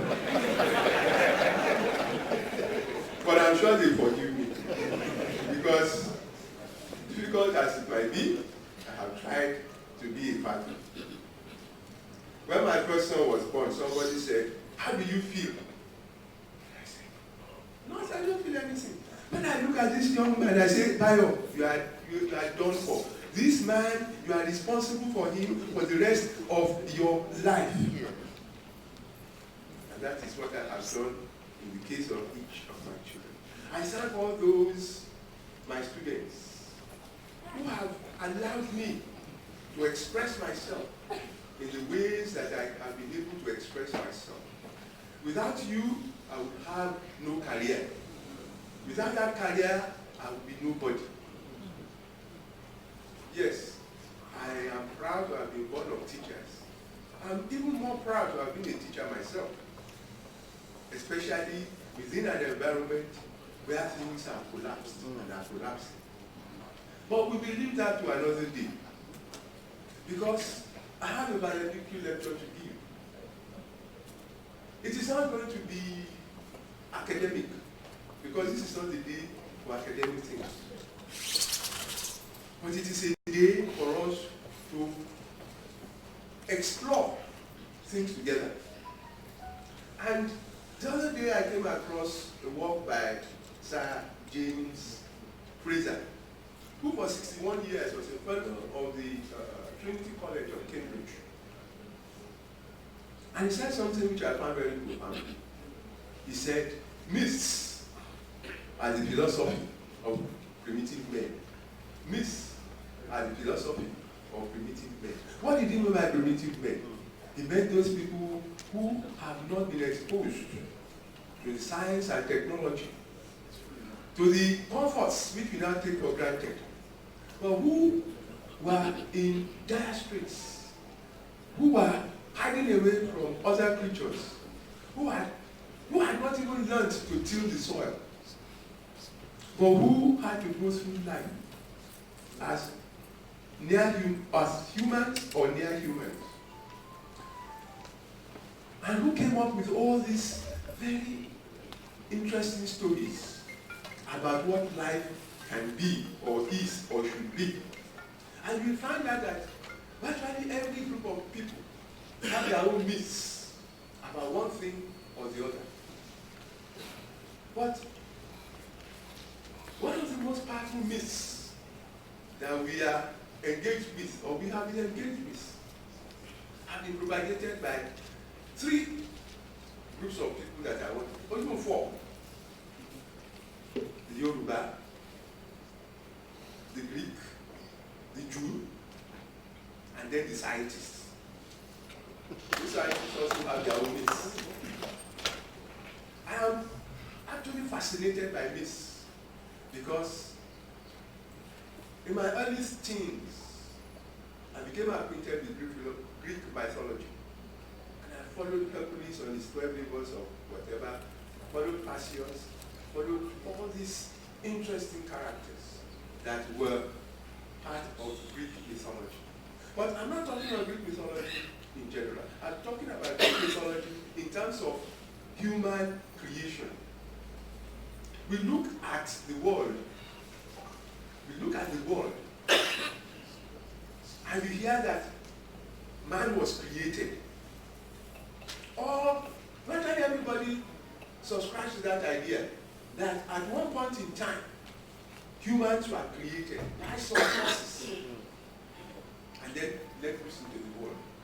That is the myth that we can interrogate. But as I said before, I'm fascinated by the fact that there is a nexus between those myths from the Greek, from the Yoruba, from the Jews, from the Scandinavian, from so many parts of the world, which means that possibly we have within our DNA a history of having been here before. A history of this is how it probably was. But before we go and talk about contemporary or comparative mythology, let us look at the stories that have come down to us from these 3 groups of people, and then the 4th group, which I will deal with maybe longer than those of the straight myths. The Greeks, they said that Prometheus, the Titan. Now, there was this race of godlike creatures called the Titans. They were massive. You know, anything that is massive now we call Titanic. You know, the big ship. We said it is Titanic. It is a giant, like a Titan. And there was all strife and friction between the Titans and the Olympian gods. But there was this Titan called Prometheus, who actually molded man from clay and got the goddess Athena to breathe life into the clay figure to create human beings. Hey, that sounds familiar, doesn't it?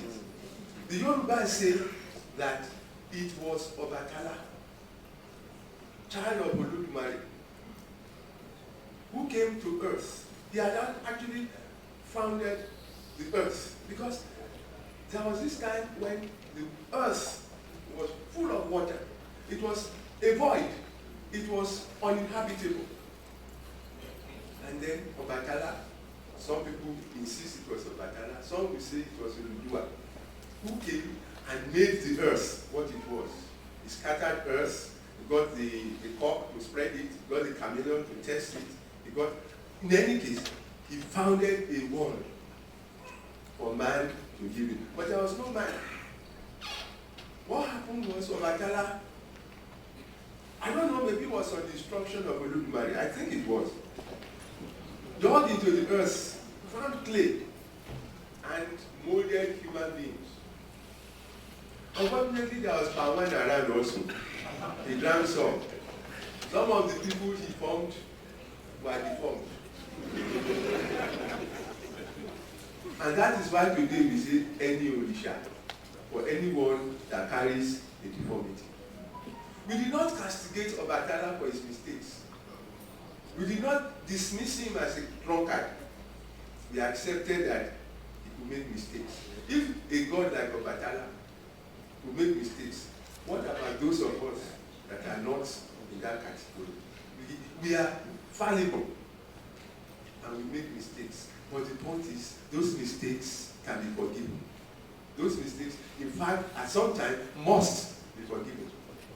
And that is the Yoruba myth of human creation. Again, Obatala molded, Olodumare provided life. Then we had the Jews. All of us here know the story of Adam and Eve and all that and all that. The same thing, the God molded and breathed life, formed this creature called Adam, put him in clover, in the best conditions possible. But Adam was already more human than God himself thought. So he began to look, I'm born in this place, I eat when I want. So God came, put him to sleep, and created Eve to be his companion. And we all know the end of that story. And that the question of Eve creating trouble with the serpent, and they've been expelled from paradise and all that and all that. The same thing actually happened with Prometheus.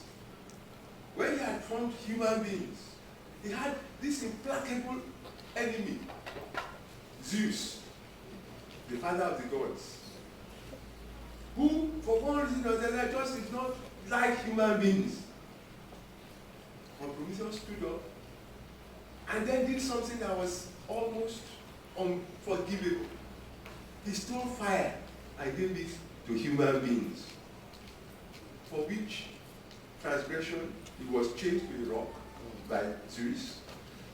And an eagle was sent every morning to eat out his liver, which then grew back overnight so that the eagle could feast on it again the following day.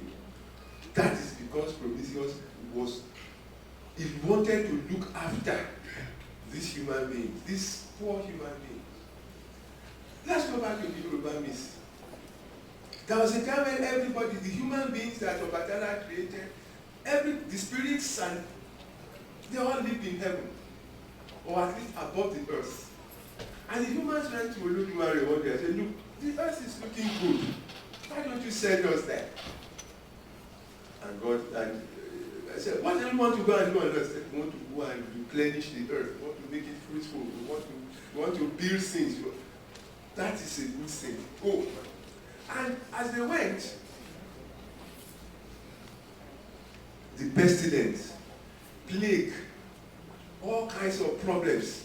They too went to Olodumare and said, look, those people, they will be too happy when they go to earth. They will forget you. Let's send us to them so we can torture them from time to time to remind them that they have limitations. Olodumare thought about it. You may not have agreed with them, but said, okay, you can go. And then the gods came and said, send us to intercede for those people. They will kill those human beings, so they will kill them all. Said, go. So the gods also came to earth. So those are myths. Those are myths because human beings need some comfort. They need a situation in which they can have some confidence in the future, which will not always be guaranteed. But you will see that in the midst of all their troubles, human beings found a way of comforting each other, even if those comforts were not tangible, but they were necessary. And you will find out that the earth is a battleground. You need all the help that you can get. When Prometheus gave man fire and got into trouble, you know what Zeus then decided to do? Let me send a woman to the place. So he sent Pandora. Pandora had a box full of the same things that the Yorubas people will tell you.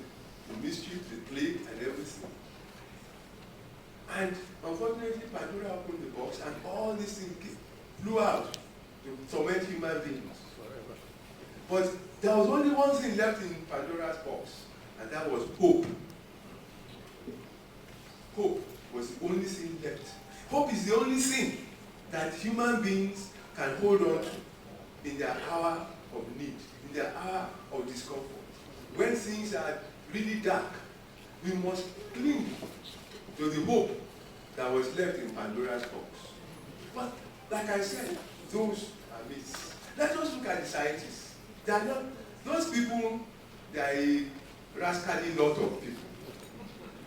They deal in doubt. They refuse to accept anything as certain. They will interrogate the same thing over and over and over again. And even when they think they have finished, another of them will come and say, look, let us do it this way. And lo and behold, they get a different result. And that is what Joseph Bronowski described as the ascent of man. Man is always moving forward. Man is always climbing mountains.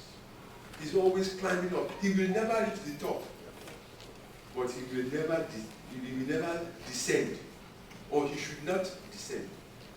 Now, when we talk about human beings, so you see, the scientists, they don't believe that man is a creature. In fact, some of them in their irreverence, we tell you that man is a creator. Apart from the fact that he's there, he's creating, he's making things happen. He's fighting against the forces of nature. The forces that we say are of God. And he's always doing that. So, the scientists tell us that some 50 million years ago, one creature crawled out of the swamp. You see, again, it's all about swamps. It's all about water covering the earth.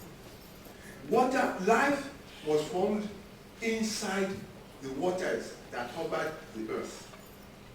And from time to time, some creatures escaped and came to land and began their existence. Now, let us telescope the whole thing and say, some 3.4 billion or million years ago, one subhuman creature or human-like creature, descending from a long list of such creatures, was found to exist. They called that creature Australopithecus afarensis, because it was the first creature that had some of the salient features that we now associate with human beings. Australopithecus afarensis came to what was there as part of the food chain. It could be eaten by other animals. It was an animal itself, but it had one feature. It could walk on 2 feet. Because he could walk on 2 feet, he became the dominant ape. Different from the chimpanzees, different from the other apes. And he continued to grow. It was at adult size. It would have been about the size of a 12-year-old of today. But it was recognizable. It was the first fossil that was discovered to be recognizably human. Australopithecus went away and was succeeded by Homo habilis. Homo habilis was the first human-like creature to make tools. Very crude, but again, separated him from the other apes. Habilis was the first human to come across fire. Fire. You remember I said that when Prometheus brought fire to the world, Zeus was so upset. But look, that is power. Fire is power. And you're giving it to those wretched humans. The habilis was the first human-like creature to have the use to make use of fire. But he could not control fire. He made use of it, but he did not control it until his descendant, Homo erectus, came on the scene. And then, maybe Prometheus-like, he got the, he could make fire, he could control fire. And that is when human beings came alive. Because for the first time, they could cook food. And cooking food turned the tide in the favor of humans. Before then, they ate only leaves, some roots when they found it, nuts, really disgusting things that are of little nutritional value. But when they had fire, suddenly they could now eat proteins. They could now kill animals and eat them. It was not the palatability that was so important, but the fact that for the first time, human beings had nutrients which helped them to grow their brains. The brains, the neurons formed. The brains got bigger, so that it became able, in brain size, double that of Australopithecus, and became close to that of Homo sapiens. Now, we are Homo sapiens. We are, in fact, which means wise man, Homo sapiens. But to even make sure that there is no doubt about our wisdom, we say we are Homo sapiens sapiens. The wise in it, we doubled it. And we began to create. We began to, it is said that Homo sapiens, in fact, from the time of Homo erectus, he has been creating tools that he will use to dominate the environment. Fire.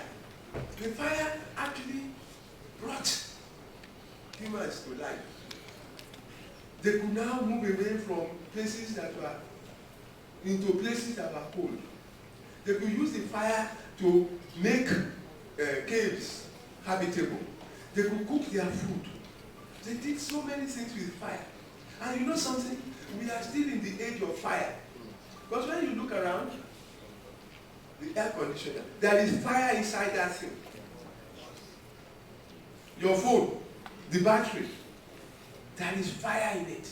We have taken fire from the environment. We have caged fire.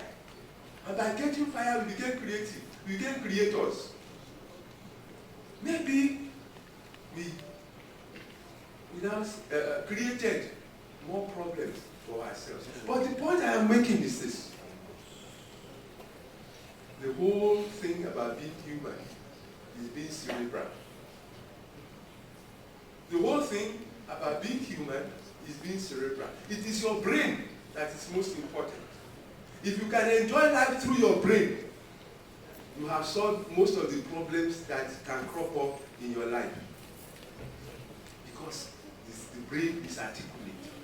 It can think. Think. My students will remember. Some of them will say, I see them and say, what are you thinking? And they say, come on, tell me. You can't tell me. That's because you are dead. If you are not thinking, you are dead. And that is the basis, that is why we are here. That is why we are in this august environment. We are the leaders of the world. We are the thinkers. It is our brain that we work with. That is why we should be respected.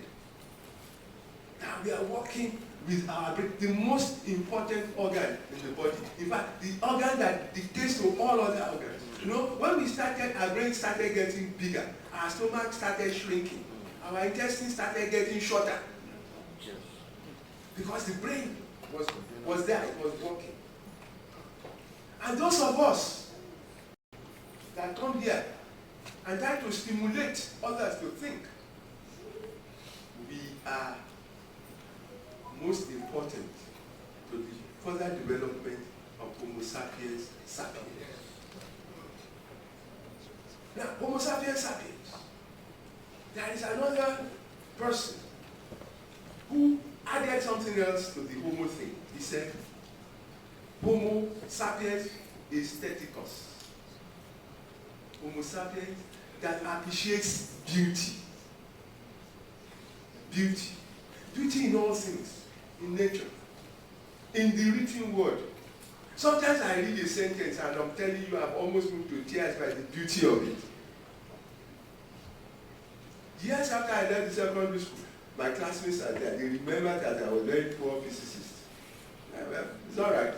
I survived it. But you know, later, I was reading Newton's laws. Those 3 laws. And you know, that is beauty. It's almost perfect. Nothing on earth is perfect.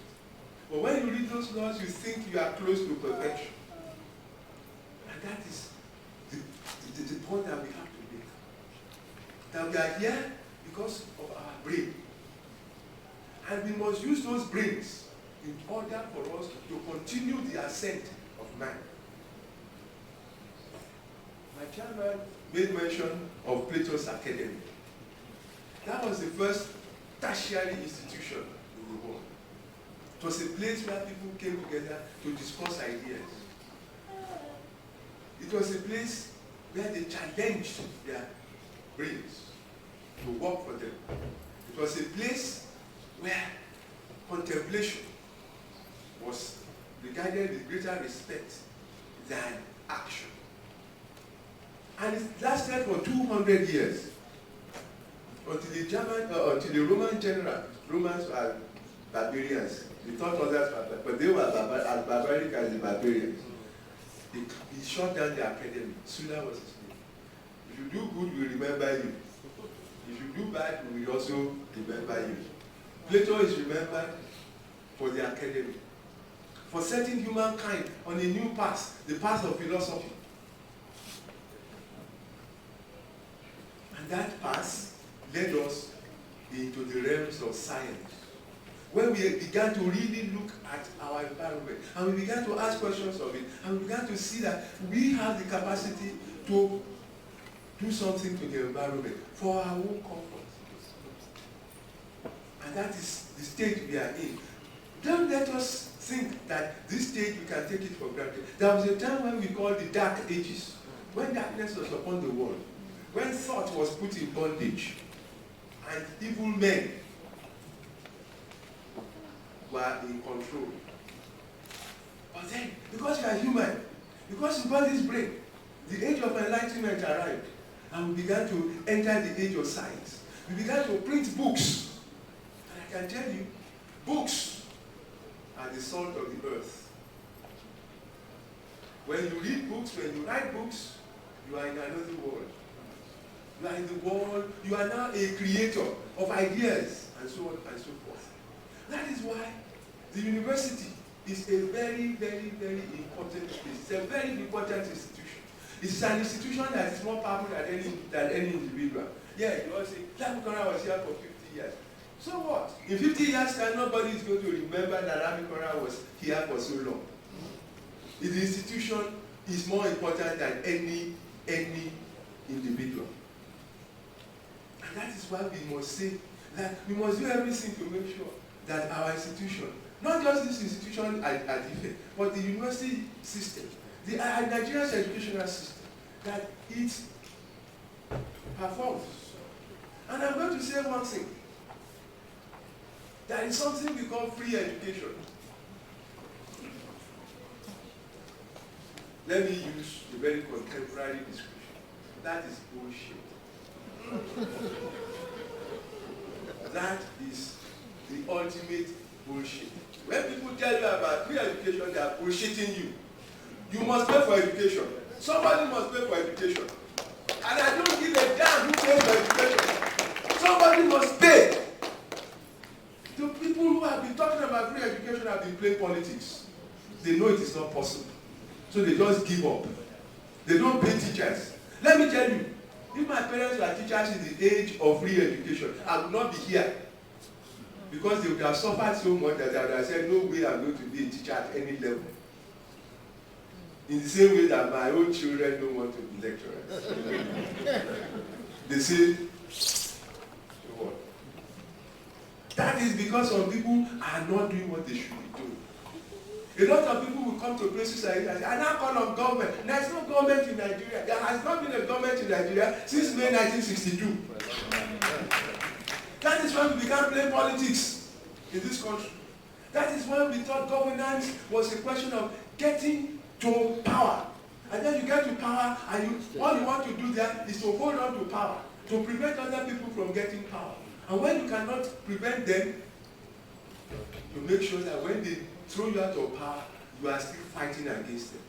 Can you imagine this nonsense?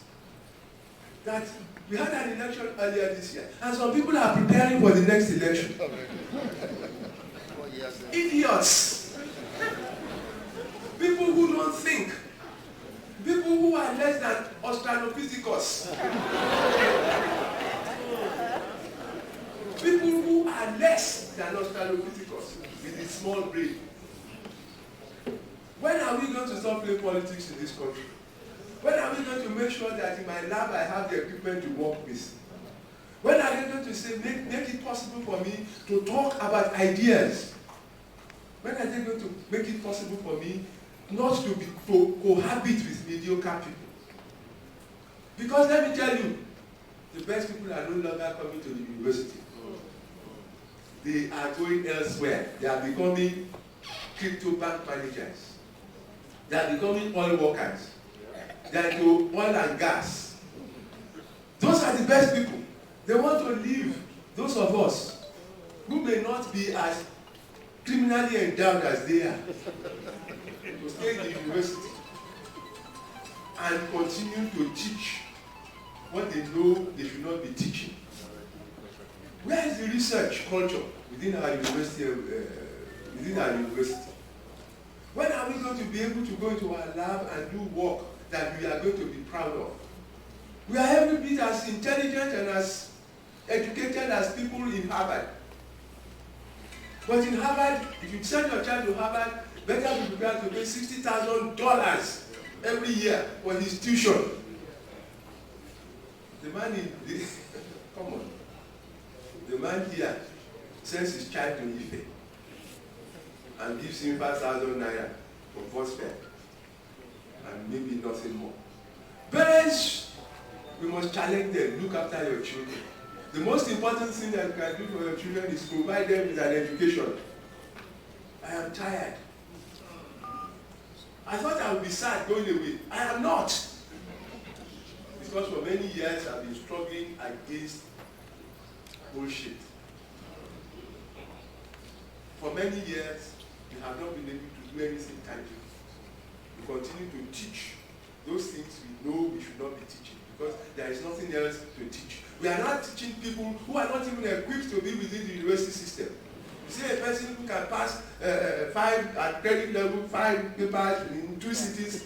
Hey, that guy is next to an imbecile.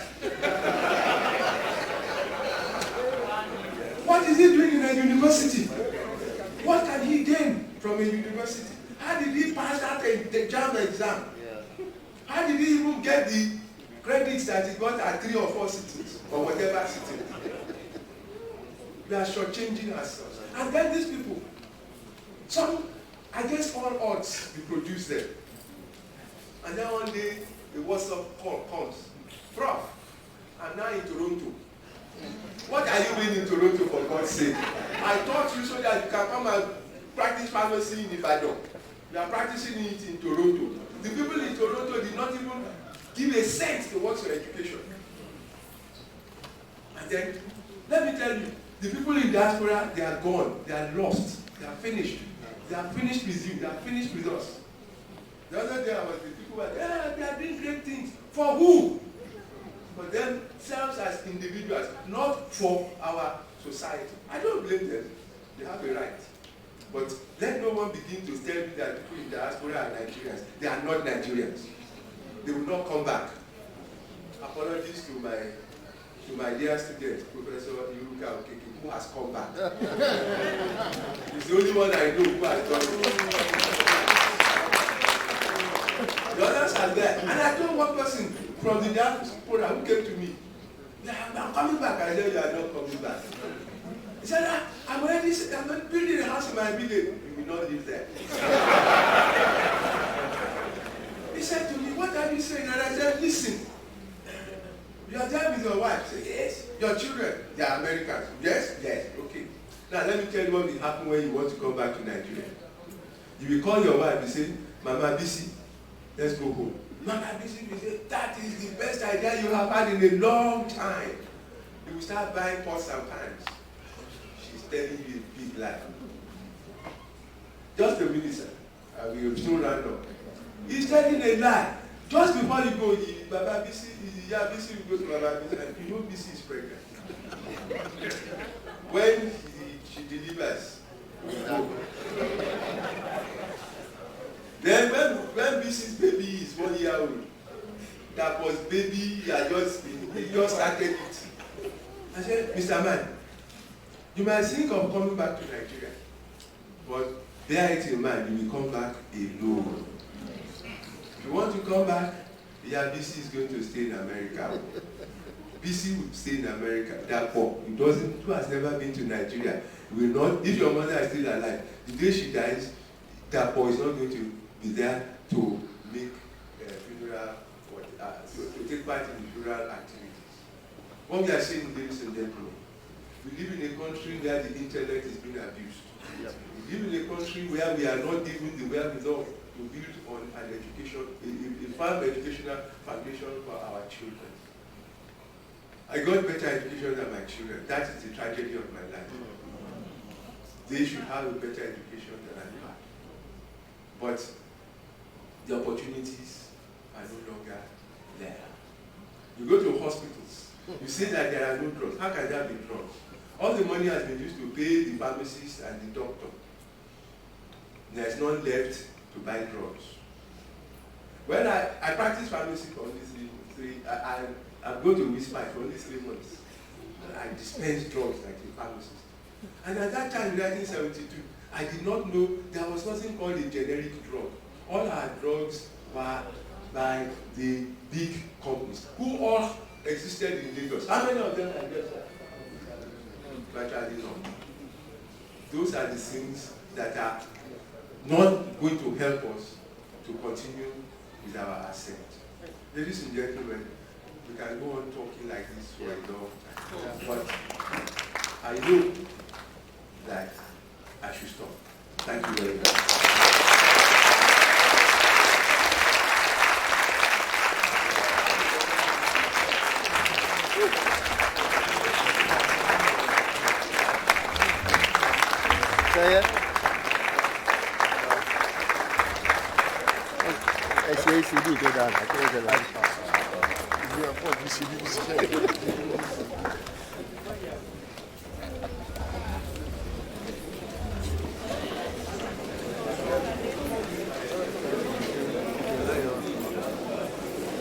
That was I don't know. Oftentimes when Prof is done with his speech, I like to sit down and redigest it again and again and again. And really that's what Prof has made us do in class. By the time he teaches you in class, he makes you walk through different fields of knowledge and that brings you to a place.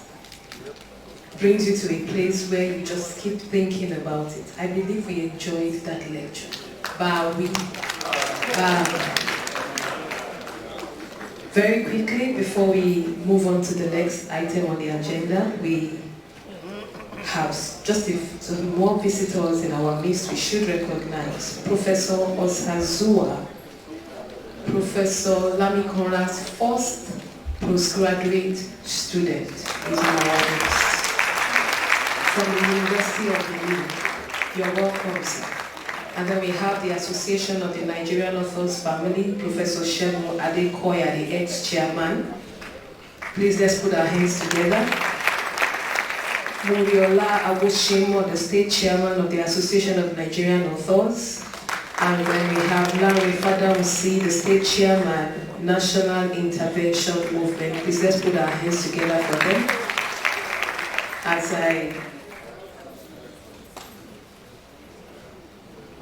just a minute, please.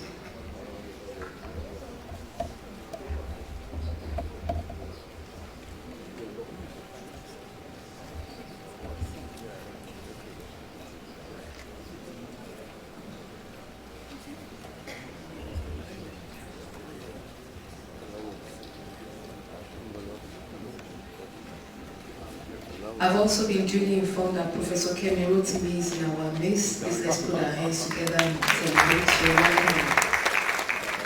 Thank you very much.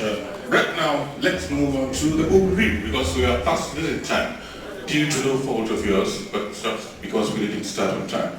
The chairman has a flight to catch. So let me call on a fine gentleman, a journalist par excellence, one of those who made it possible for us to enjoy the freedom we enjoy in our country today. One of those who laid his life down. We didn't lay it down, they took it. You are going to take it from him. For the students, for the younger generation here, you have an Android phone, Google Kunle Ajibade, and find out what he did that made him so important to the history of this country, the history of you and I. He's coming around to do the book review. Uncle Kunle Ajibade, please, we are honored to have you in our midst. He's an author and a publisher.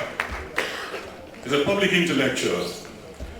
He's above all one of the finest gentlemen you could encounter.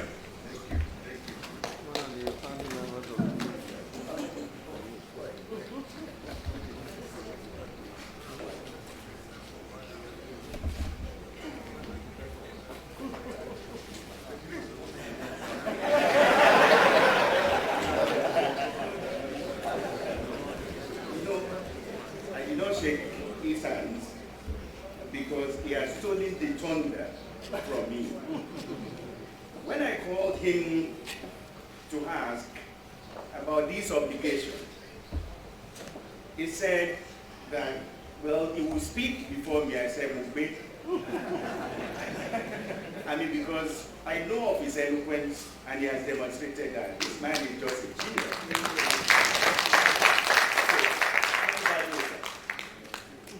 The chairman of council of BAWI University, Dr. Yemi Ogunbi, my former teacher and a very good friend, KBSC, all distinguished people who are here,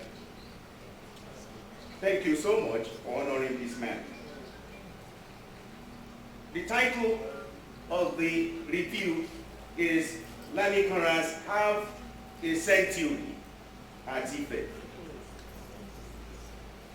My 50 great Ife years, 1969-2019, is Professor Adebayo Lamikanra's illuminating record of his exemplary life and remarkable experiences at the Obafemi Awolowo University in the last 50 years. The memoir is a sequel to Igbobi Boy, which is an account of his secondary school years in Igbobi College, Lagos, where he spent 7 years to study for ordinary and advanced level examinations, which he passed in flying colors. He left Igbobi College in December 1968 and worked for a year in the pay office of the Federal Ministry of Finance at Mosaic House, Lagos. Since the Biafra-Nigeria war was raging at the time, the Ministry of Finance, under Chief Obafemi Awolowo, and the Central Bank, which was very close to it, had the additional responsibility to pay huge cash for arms and ammunition. Lamikanra's job as the most junior clerk in the pay office was to prepare leave vouchers, which he did for about 9 months. He was paid £16, 10 shillings a month.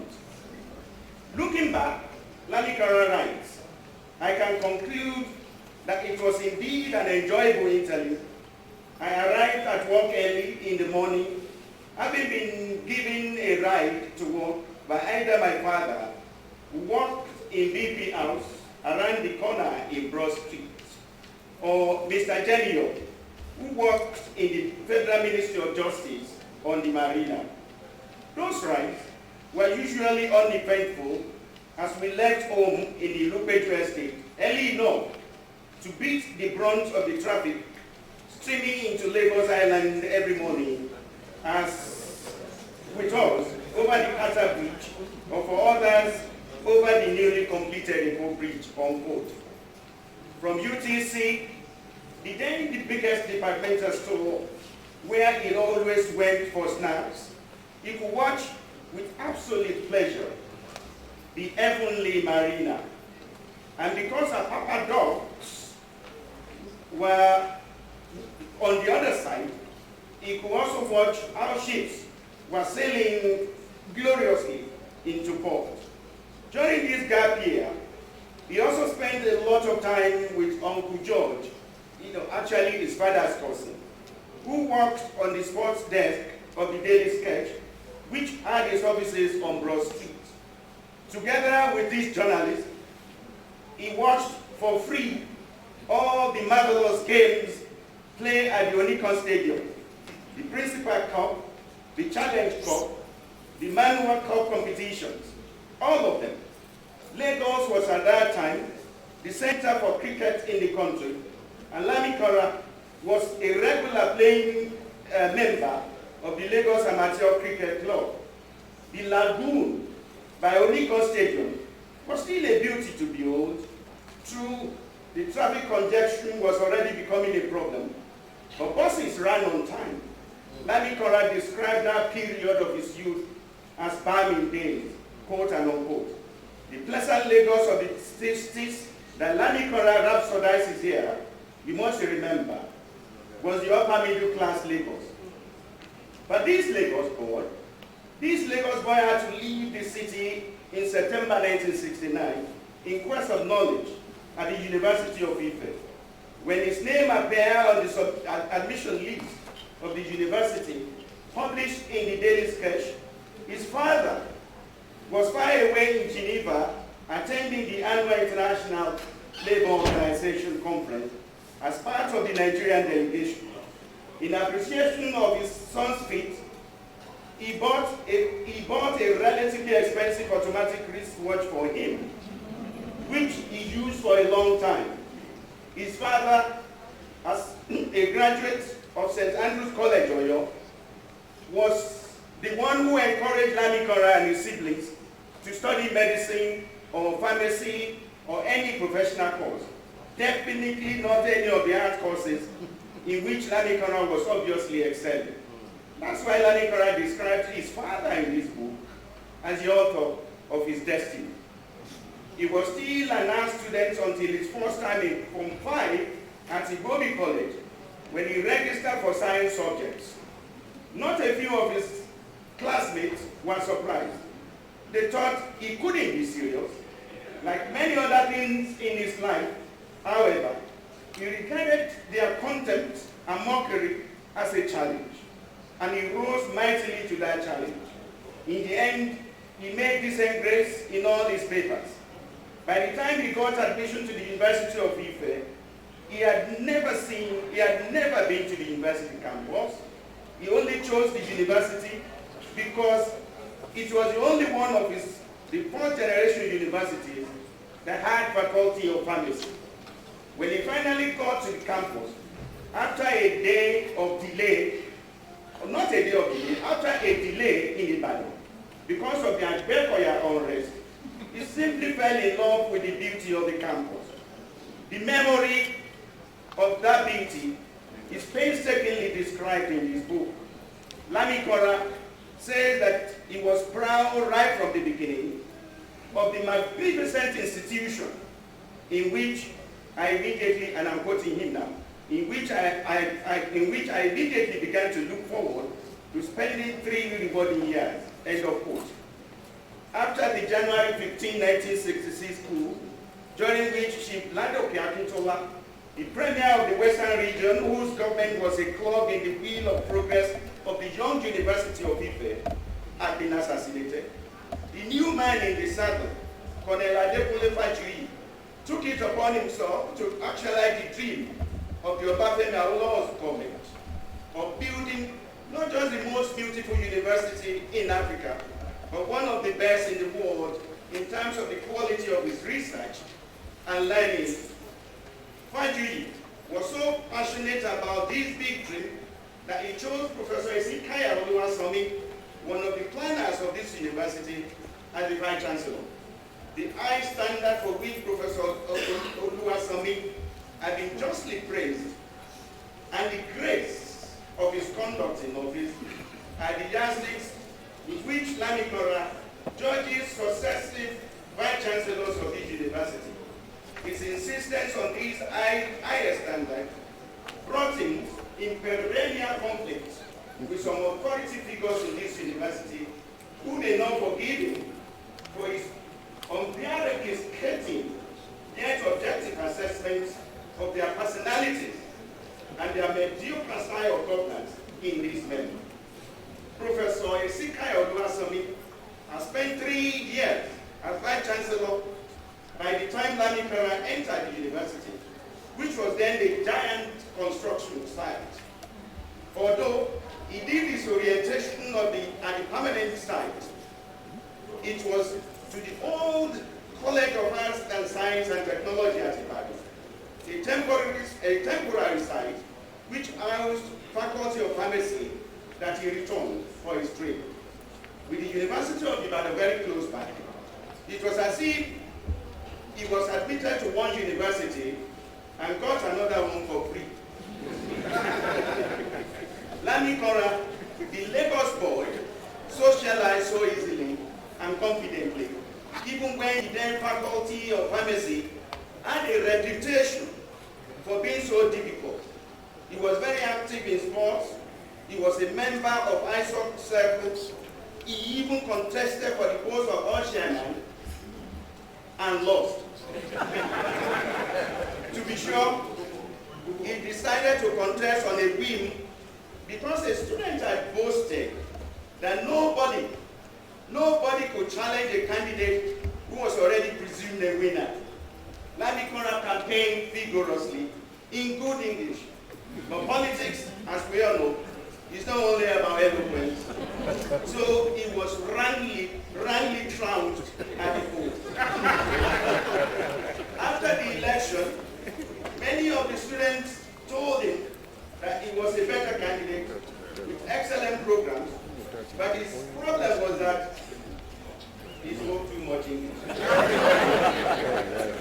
One of the memorable events of his undergraduate years was the murder of Adebayo, student of the Department of Agricultural Economics, University of Ibadan, on February 1, 1971. The students of the University of Ibadan were only protesting against the authority for the poor quality of food when the then Vice Chancellor called in the police, who started shooting sporadically.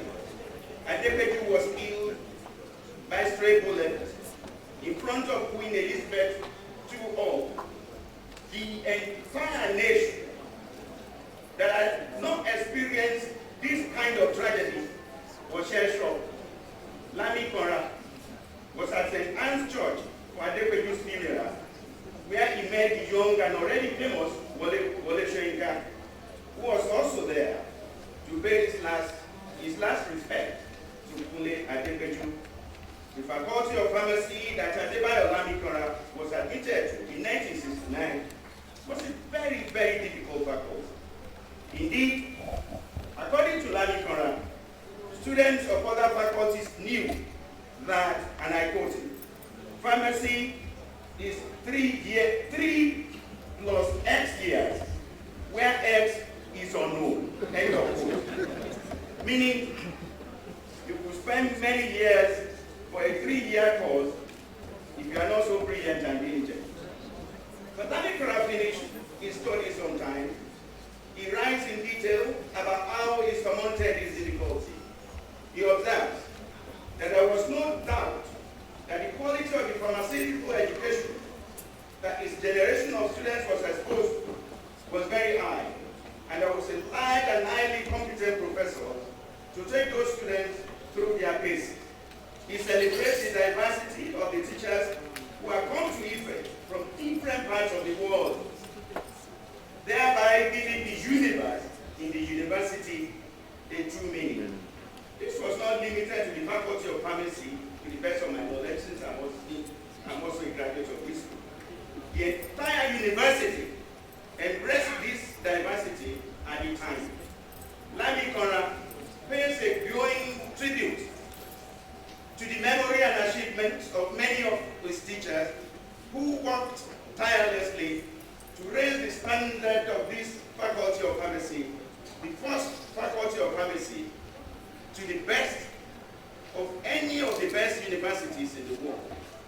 In his final year, his marks were the highest that the faculty had ever recorded in pharmaceutics.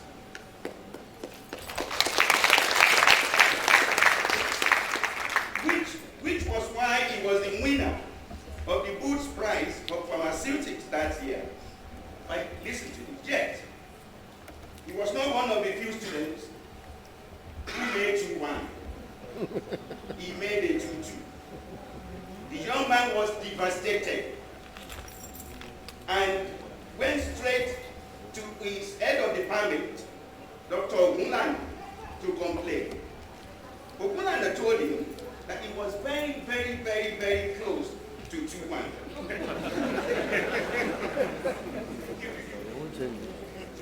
But Ogunlana will soon travel down to Lagos just to ask Lamikanra to apply for a position of graduate assistant in the Department of Pharmaceutical Chemistry. He recommended him over and above some of his classmates who had 2-1 degrees.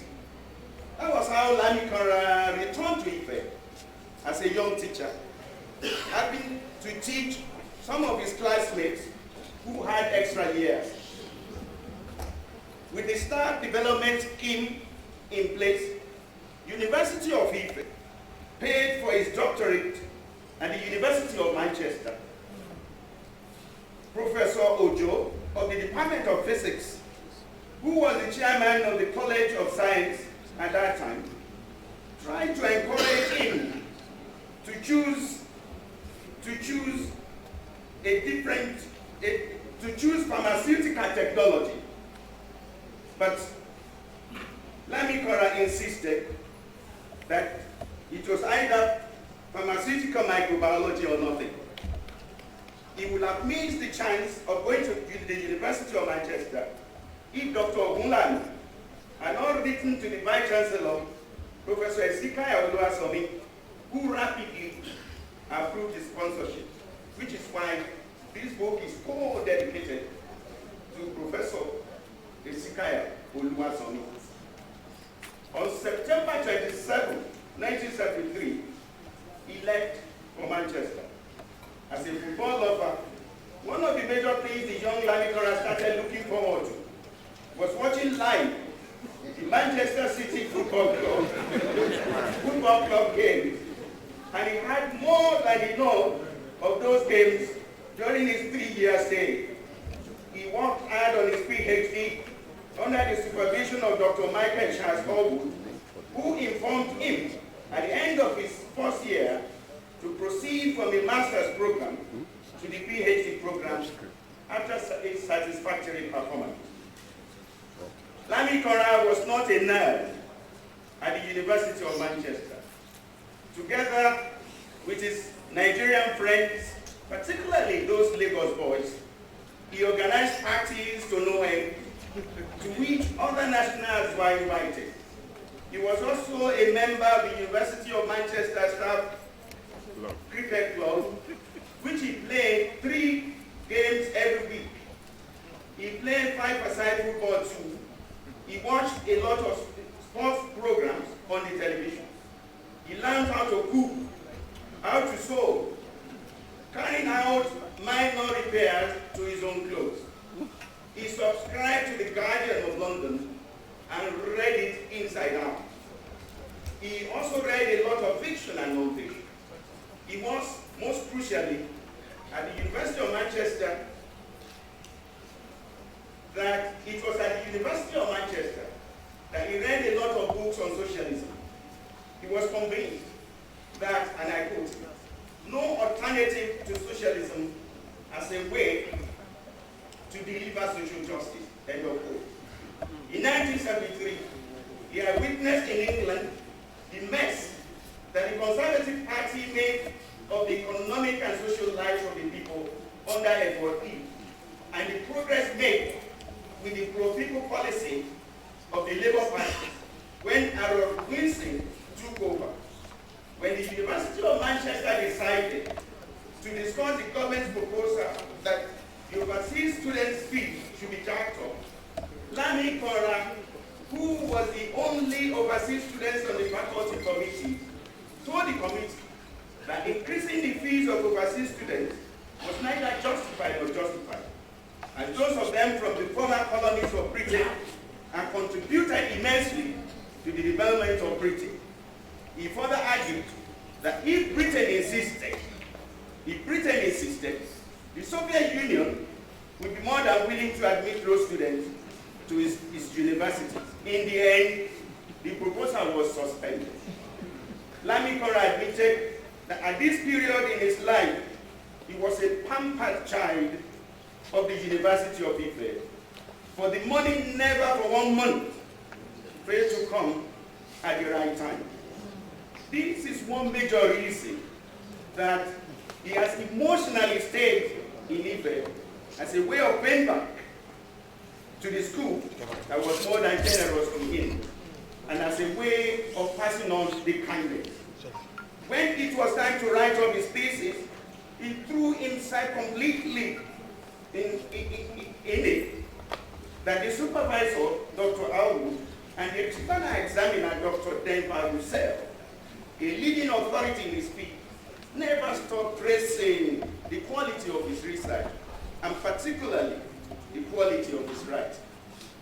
2 days before his 27th birthday, October 14, 1976, Dr. Adebayo Lamikanra returned to Nigeria, ready to nurture generations of students and contribute to the body of work in his field. His parents were so happy that it was that same year that his brother, Dotun, completed his medical studies at the University of Lagos with highest distinction, and Biola, his sister, made a 2-1 in zoology at the University of Ibadan. Within 3 years that he was away, the country had taken a turn for the worse. His much beloved idyllic marina was gone. Yep. Crass materialism led to frenetic worship of money and become the guiding principle of our country. Our papa pots were jammed with cement armada. Crooks are multiplied. Stupendous waste of money became the habit of the wealthy. Lamikanra knew then that his country was on a cliffhanger politically and economically. Yet it did not appear that many people were ready to do anything concrete about the decline. The University of Ife, which was owned by the Western state, had now been taken over by the federal government. And the great Professor Oluwasomi had been removed by the federal government. Like other universities in Nigeria, the University of Ife, that used to have its examinations in June, now had 2 semesters, Harmattan and Rain. With his doctorate, Lamikanra resumed in 1977, taking over courses taught by Dr. Peter Ugo, who had gone to the University of Benin. It is interesting that the office which he inherited from Dr. Ugo in 1977, which is right opposite the laboratories of pharmaceutical microbiology, remained his office up to today. His resolve was to promote the spirit of academic excellence in his students. He was determined to get the student to think, because thinking, according to him, is perhaps the only thing that separates man from other animals. And he has shown that, just now. He also resolved to be courageous, never to call a spade by any other name in the course of doing his legitimate duties of teaching, researching, and rendering administrative services. Strong-willed, very upright, Lamikanra always rejected temptations for easy satisfaction. Whenever it was necessary, Lamikanra criticized severely all manners of mediocrity in the university. His positions on issues concerning his faculty, students, ASU, Senate, and Council, recanted in this book, show that he cares about dignity and self-respect. He accepted all students that approached him to supervise his business. Following the tradition of Dr. S.H. Kali, one of his favorite teachers in his undergraduate days, he never lectured from notes. He never dictated notes to students. 50 years on, he has produced many successful pharmacists, some of whom he mentions with joy and pride in this book. He has written 86 peer-reviewed articles in reputable journals. He's still involved in research, according to him, which hopefully will yield more publications in the near future. He has served the university diligently, admittedly, he belligerent in various administrative capacities. It has always been his major concern that the Faculty of Pharmacy in Ife, which is the premier school of pharmacy in Nigeria, should be treated as a treasure. As the dean of the faculty, apart from the much needed innovation which he had done, he has also raised money, from the alumni of the university. Some of the accounts has been given, but the part of that account that was not used, but I thought I should let you know. When they finished raising the money, a lot of money, these alumni people, the Vice Chancellor of the university insisted, the then Vice Chancellor of the university insisted, that the alumni committee had no right to build any permanent structure within the faculty, even though the laboratories were to be built following the plans which had been approved by the Capital Project Committee several years before. That Vice Chancellor wanted the alumni to hand over the money to the university authority. At the prompting of Lamikanra, the committee refused. In the end, the parties agreed that the capital project unit of the university should only supervise the construction. To the annoyance of the VC, Lamikanra stuck to his guns. The new laboratories were eventually built. That was not the first time. The last time that Lamikanra will have a run-in with some authority figures in this university. There are many instances in this memo of his belligerence, which remind us that his housemaster, when he was in Form 2, had written in his report card that he was a belligerent character. But his belligerence has always been for a good purpose. Consider this example, before I go to Sudan, of Lamikanra's belligerence. After he had been denied a desired professorship for several years, he finally got it. And the registrar wrote to him, asking him that he should send reams of paper with which the university will publicize the news of his promotion. An angry Lamikanra wrote back, not just to the registrar, but also to the Vice Chancellor, telling them that the university, if the university could not buy the reams of papers for the cyclostime machine, which was in vogue that time, he should not bother to announce his professorship. But he did not say they should. They should not award him the professor. The truth of the matter is that Professor Adebayo Lamikanra doesn't suffer fools gladly.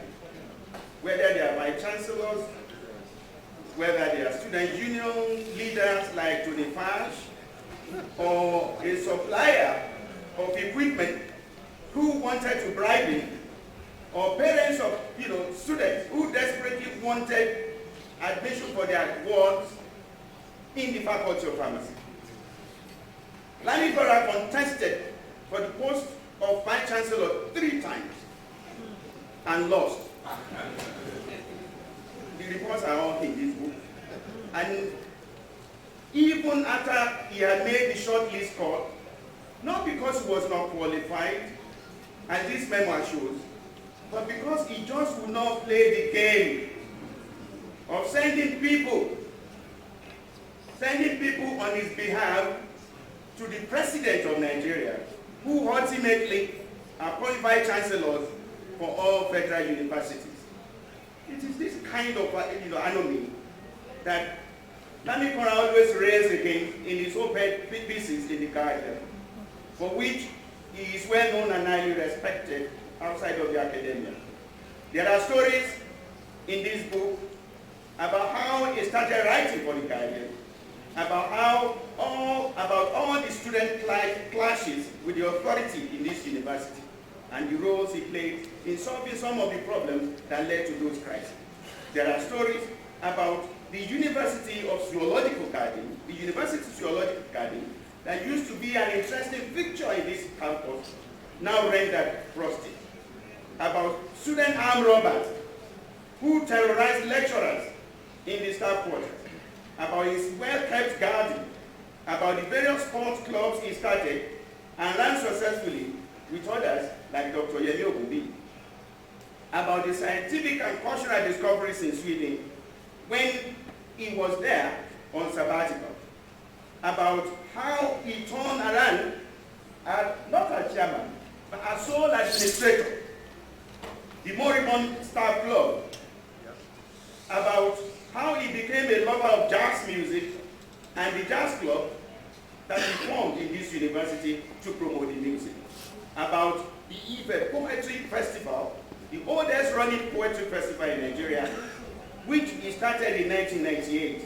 About how he became the chairman of Osun State chapters of the Association of Nigerian Authors and how he ran it together with Professor Laroti, and about how his passion for imaginative literature generalized.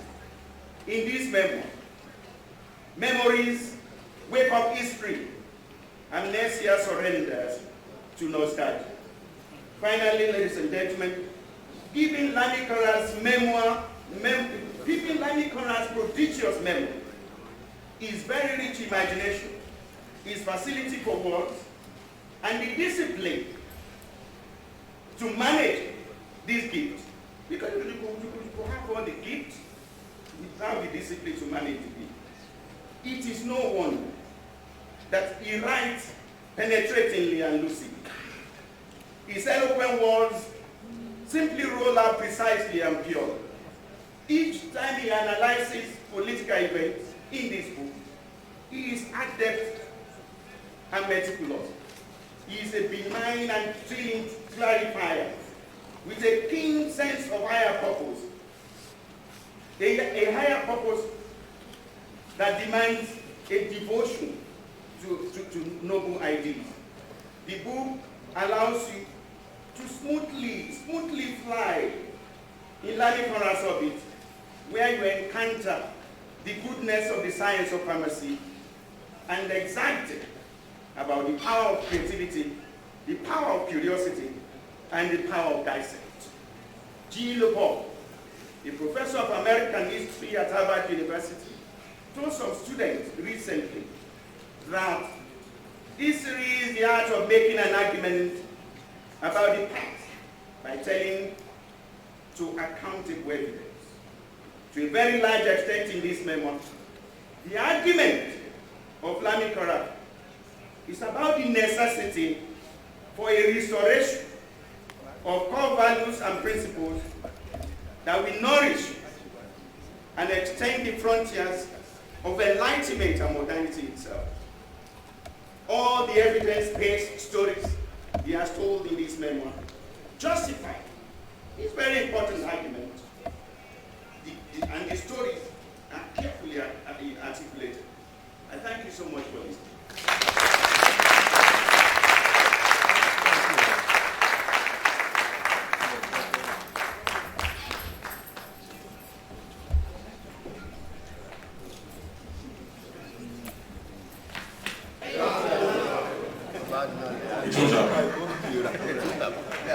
Ladies and gentlemen, please another round of applause for Adebayo.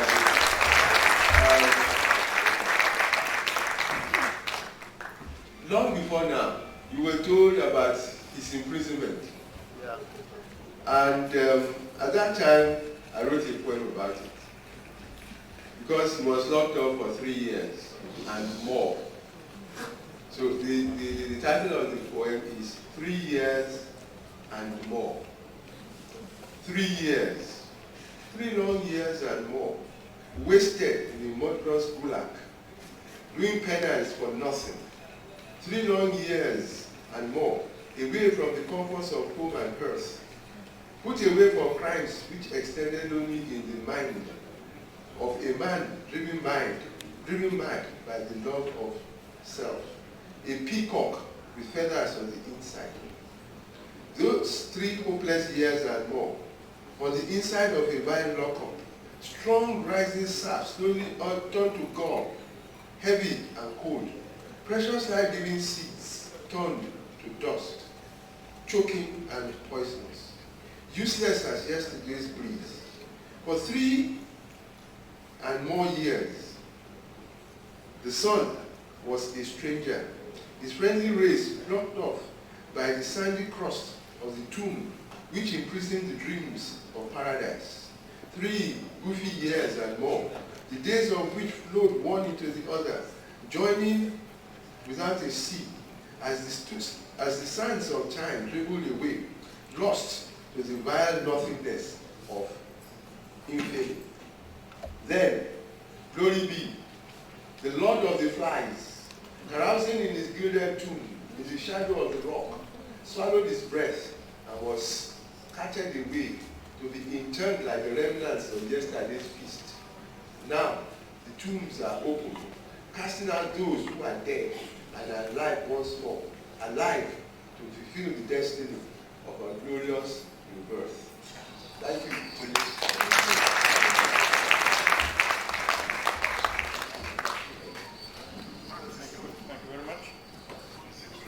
Thank you very much, Professor Lamikanra, for that beautiful tribute. And also thank you, Uncle Adebayo, for that worthy to be published review. I could pay to have that off the bookshelf. That's the review. It's as good as the book it advertises also. I'd like to acknowledge the head department of English City University Ibadan, who's also an alumnus, Dr. Angela Robin. Oh, is it Angela? Yes, sir. Angela, right? Angela Robin. Thank you very much. Now, we'd like to make better use of our time. 2 major things we need to do now is to cut the birthday valedictory unveiling cake, and then unveil the book and have people get the author to sign. And then we have our friends, our colleagues from the Department of Dramatic Arts who have been waiting since morning to give us a little bit of dramatic presentation. In the absence of the chairman of today's occasion, who has stepped out for exigencies, we'd like to have a chairman designate to the person of Chief Olapa. Chief Olapa will now take over the role of the chairman of the day, and then he will be assisted by the Dean of the Faculty, the Royalty Kabiyesi, in cutting the cake, family friends. So please, if you can have some light music, let's cut the cake. Family.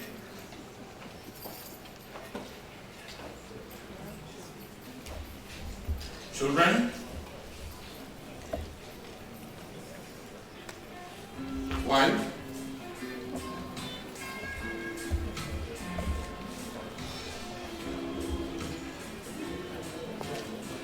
Uncle Deja. Uncle Deja.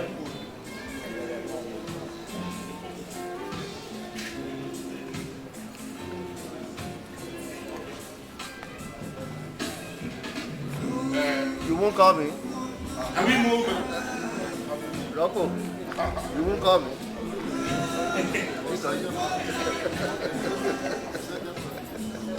Uncle Adebayo. Oh, don't come alone. Well, I can't help that.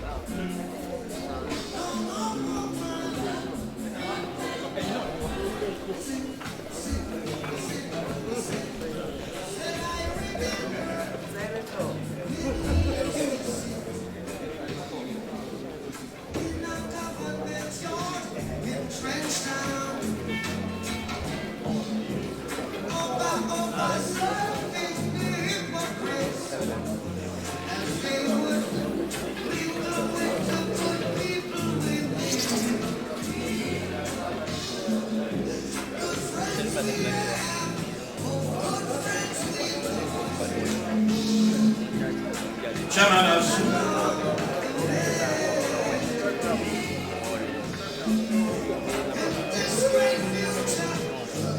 Uncle Bassman.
Professor Sazo.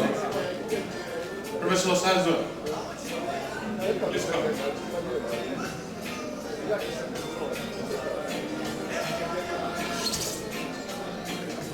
There will be other photo sessions after now. We just significantly move to launching of the book, especially because we know that some of our guests do have to travel far.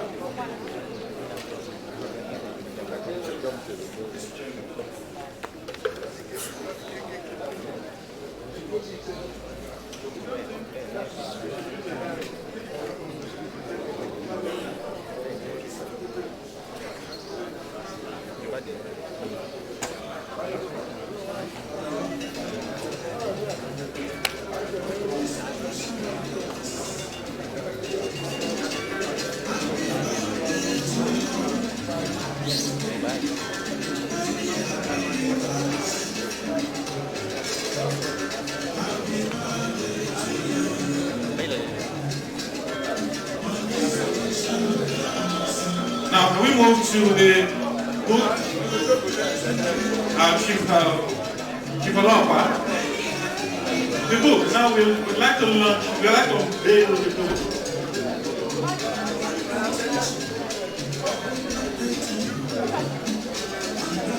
President Adebayo Lamikanra will take other photo sessions later. We'll take other photo sessions later. Let's unveil the book.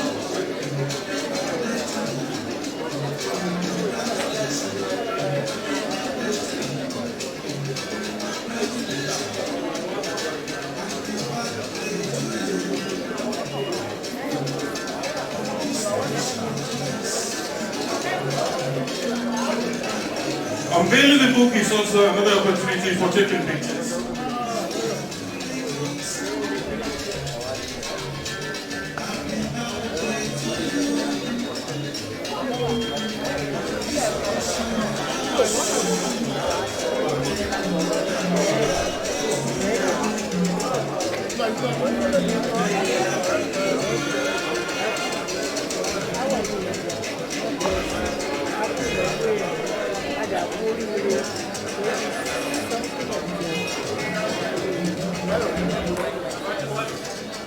And on this side, please join them to unveil the book.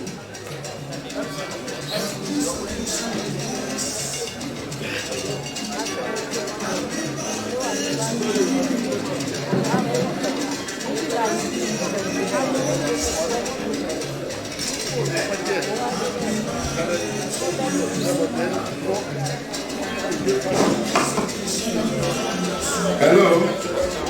Hello.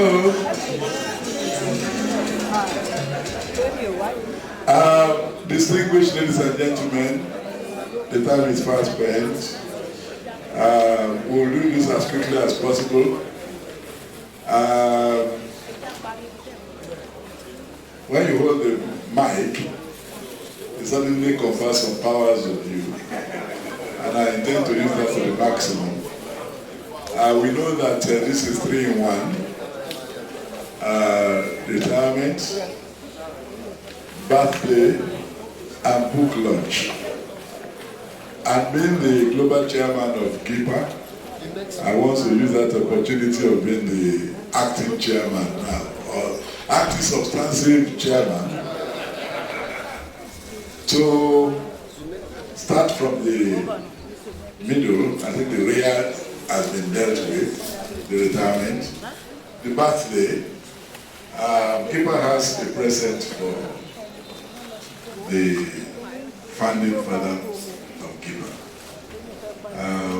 I'd like to call on the secretary to GIPA, global secretary, to please step up here.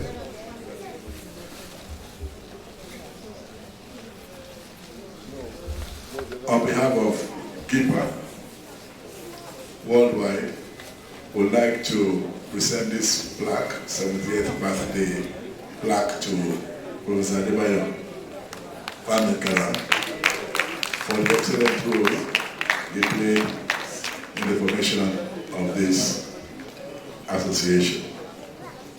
Thank you very much, sir. We hope you are retired but not tired, and we'll always come back to you for advice. Okay? Now, we also have a small present here for him for his 70th birthday. So on behalf of the keeper,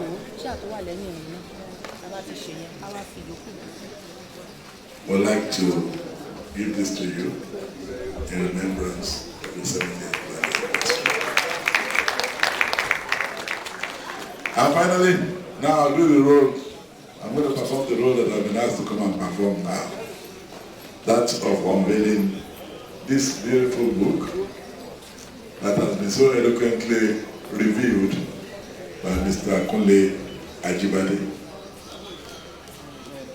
I commend the book to you, and please don't buy just one copy. Buy for yourself, buy for your wife, buy for your children, buy for your grandchildren, and buy for your old schools, libraries.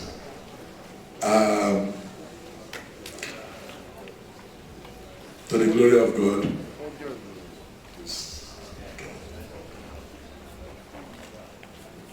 Sorry. To the glory of God, I'm privileged to unveil this book.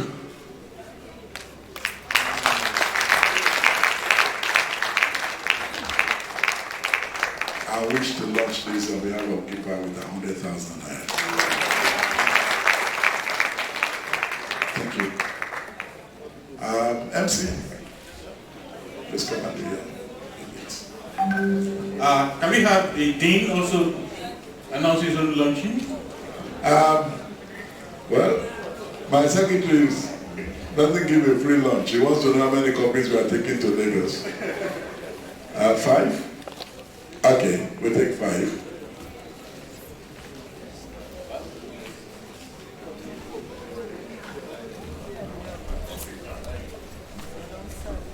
Well, on behalf of the Faculty of Pharmacy, we are launching this book with a sum of 30,000. 30,000. Thank you very much. The department is not represented here to do that. We'll go meet them later.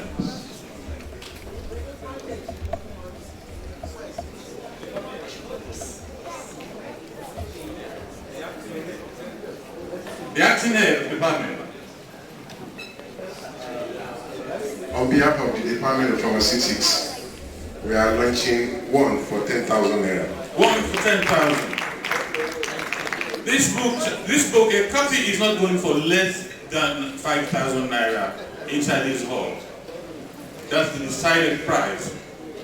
A copy is not going for less than 5,000 naira. So, distinguished ladies and gentlemen, the floor is open for you to call any of the ushers and ask them to bring copies to you.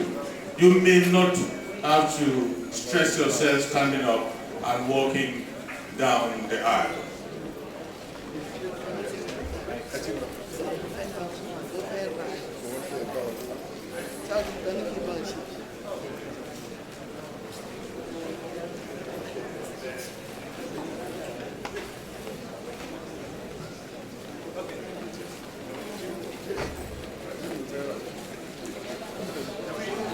Can we call on Professor Adebayo to launch on behalf of Barrister Dejo,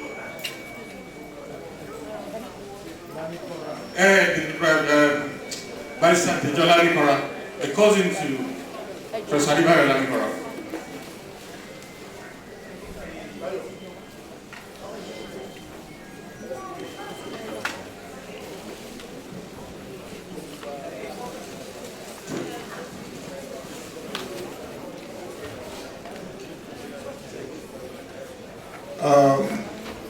Ushers, please.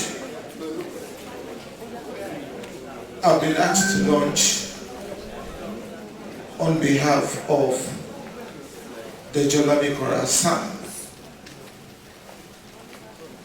he's supposed to be here, and that's why his name had been called severally.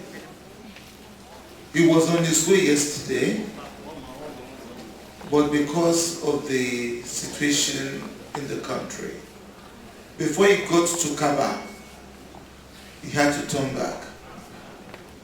He left Abuja, and I was told that he just thought that many vehicles were turning back, so he too had to turn back. And I'm sure he communicated this with Professor Lamikanra. So while I was sitting there, he informed me that I should pick 3 copies on his behalf at the sum of 500,000 naira.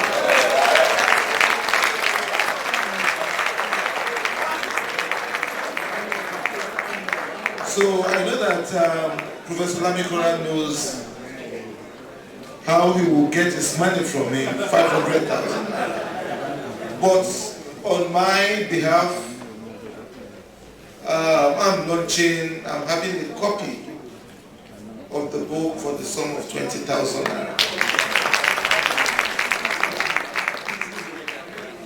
Thank you very much. Thank you very much. Another round of applause for Barrister Lamikanra and his representative. Please, if you want your copy autographs, if you want your copy autographed, please, you are free to come over to Professor Lamikanra. Professor Shibiojo is having a copy for 10,000 naira.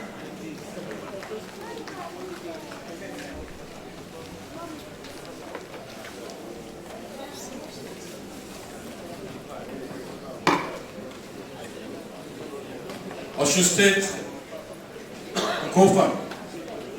Osun State Co-Farm is having a copy for 5,000.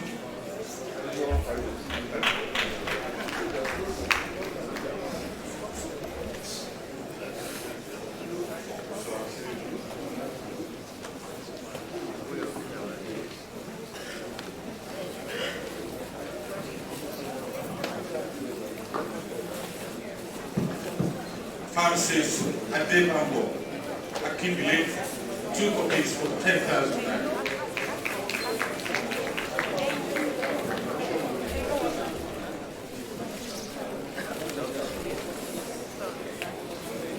Rocco, 1 for 10.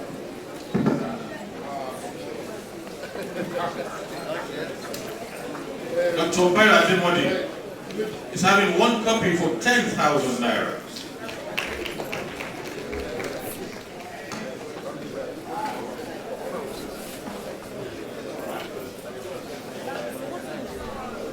Buy a copy and get it signed.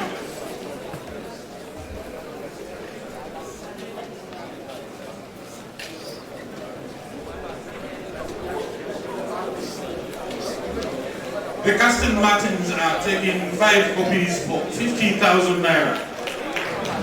The Castle Martins 5 copies for 50,000 naira.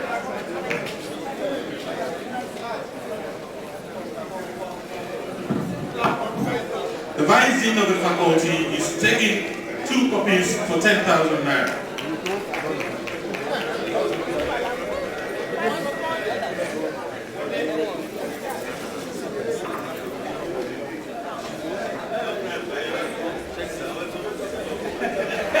Professor Olamsuoso, one of the classmates of the celebrant, is having 2 copies for 20,000 naira.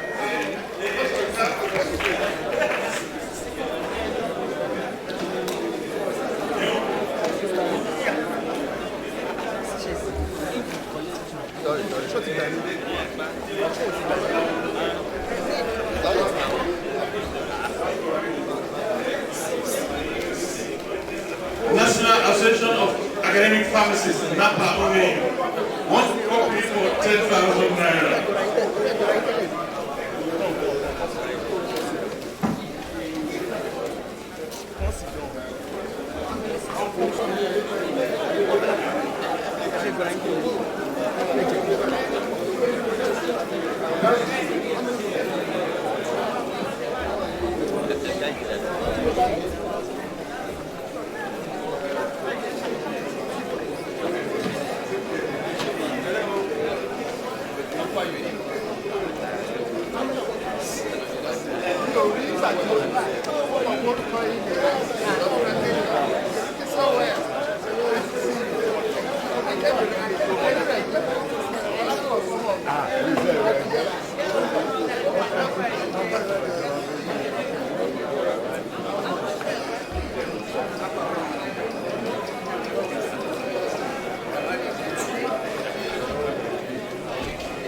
Adebayo Lamikanra family is having 4 copies for 50K.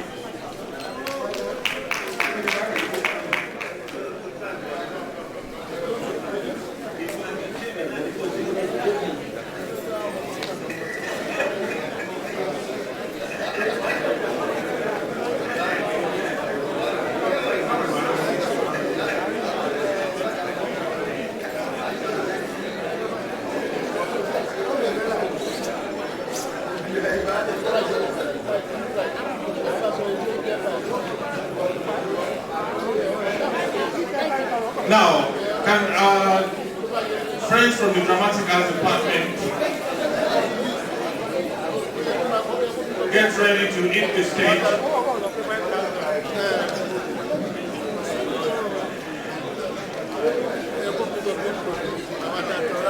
I need signals from our friends from the Dramatic Arts Department. I need signals.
Professor Bala Adeni from the University of Ibadan, 2 copies for 10,000 naira.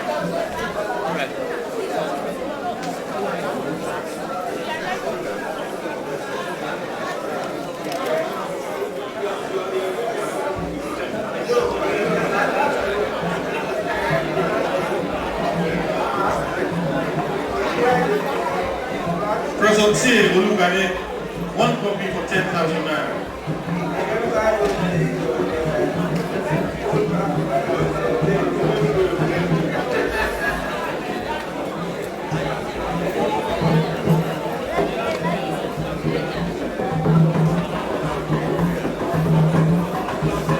Professor G. Naomi, 1 copy for 10,000 naira.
Celebrating. One copy for 5,000 calories.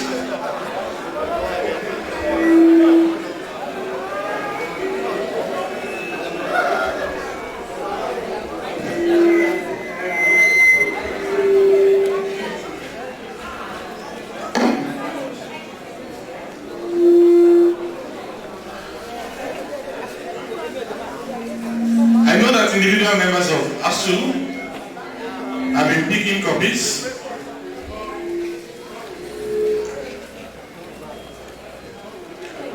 But I don't know if ASU has a budget.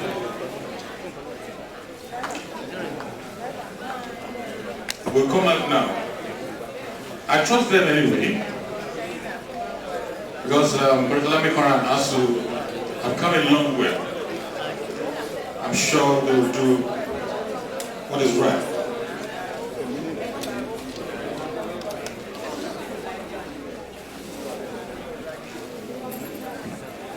While we're still going on with the book signing session, Can we have some light music?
Students don't go.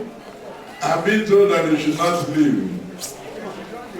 If you leave, there will be sanctions.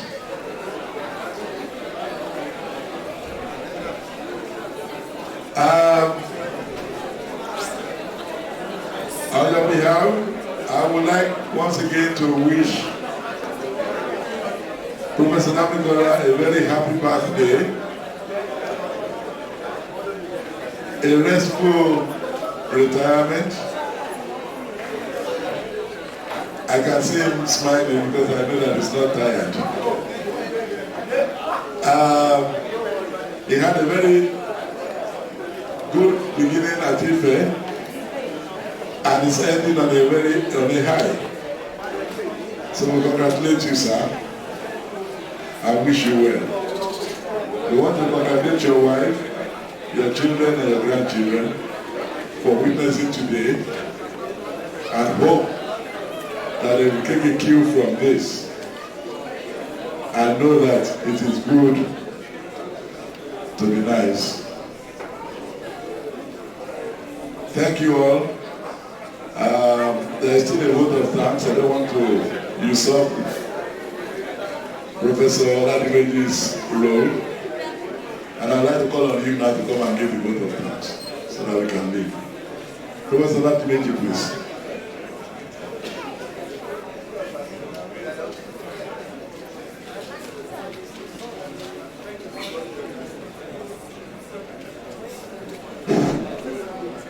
I think I should get down. Yeah. Well, today we are so happy that our guest, Professor Adebayo Lamikanra Valedictory, is taking a vow from the faculty that he has been for the past 50 years. The journey that we are witnessing today, the end of the journey that we are witnessing today, for those of us who are very close to him, has so many undercurrents. When this program started, he started writing the book. I said, Oga, so you mean you are leaving us? He said, yes, he has paid his due. We have witnessed that today, the success of this program. The VC said something the other time, that the Senate was scheduled for this venue today. Day before yesterday, when somebody hinted me that the Senate meeting is for this venue today, I got demoralized. I ran to him. I said, Prof, I learned that the venue we are using, the Senate will be having their meeting here today. Characteristics of Professor Lamikanra, he remained calm. Say, don't worry. We have had our plan for today, and it's going to be held here today. I said, what do I do now? I said, I don't know. It's okay, I took a decision to inform my dean immediately. And thank God, the dean took the challenge and informed the university authority, the registrar and the VC. And a few minutes later, I was informed that the university has taken a decision to change the venue of their meeting, the Senate meeting, to the conference center. I thank everybody that has been here. Let me start from the Pro-Chancellor, who have just left for other needs. We are grateful to him for honoring this occasion. We are also grateful to the VC for honoring it. I was at the Senate meeting this morning. I can realize what he said, the importance of what he said. To him, the Senate meeting that was held this morning is supposed to have been postponed for the sake of Professor Lamikanra. But because of the interest of the student people, the Senate just have to go on. And so, we are sending our appreciation to the Vice Chancellor, Professor Mbodede. All the men on the high table, incidentally, there is no woman. From my Oga, the chairman worldwide of GIPA, my dean, Professor Moses Akamu,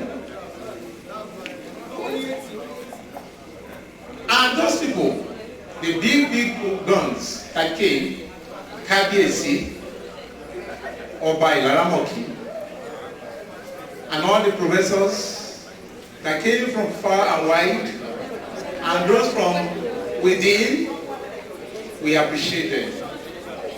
We appreciate Professor Lamikanra's students. His four students, Professor Sazua, that came from Benin. And to the last one so far now, that is Mrs. Akiwumi, Mrs. Akiwumi, the lady that read the acting HOD address. We appreciate what you put in to have this occasion for our guy, Professor Lamikanra. I'm wishing you all journey mercy back to your destination. Professor Lamikanra is 70 years old today. We are wishing him good health, and that the rest of his life will be spent in good health. I thank you all for coming. I thank you all for what you have contributed, especially the book launch. And the MC, Rocco. I know Rocco is very, very close to Oga. I'm sure they have ties with Professor Lamikanra. When the university is about to rusticate Rocco, Lamikanra will be there to save them. He and so many of them, and the A's and all of them. I know, like, Rocco was one of the most troublesome trade union leaders then. And you can still see him here. And Professor Lamikanra is always there at their mercy. He has been a big uncle to all of them. And even to the ASU. I'm sure with the book, I don't know whether Professor Lamikanra wrote this, the last battle we had with the university authority. I don't know whether it's indicated here or not, but I salute his courage. I was then the HOD of his department. I salute his courage. Oga, you have paid your due. I wish you that the rest of your life will be spent in good health. Thank you for bringing us. We need to thank him because he brought all of us here. And for those faces I've not seen for long, I saw them today. Professor Uruka, Okeke, and Paul, and those people from Ibadan. I thank you for coming. God bless you all. I wish you journey mercy far to your destination. Rob, you can take one now. Thank you very much. My brother, my comrade, disregard whatever it is you were saying about me.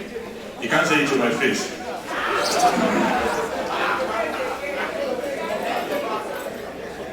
You can't say it to my face.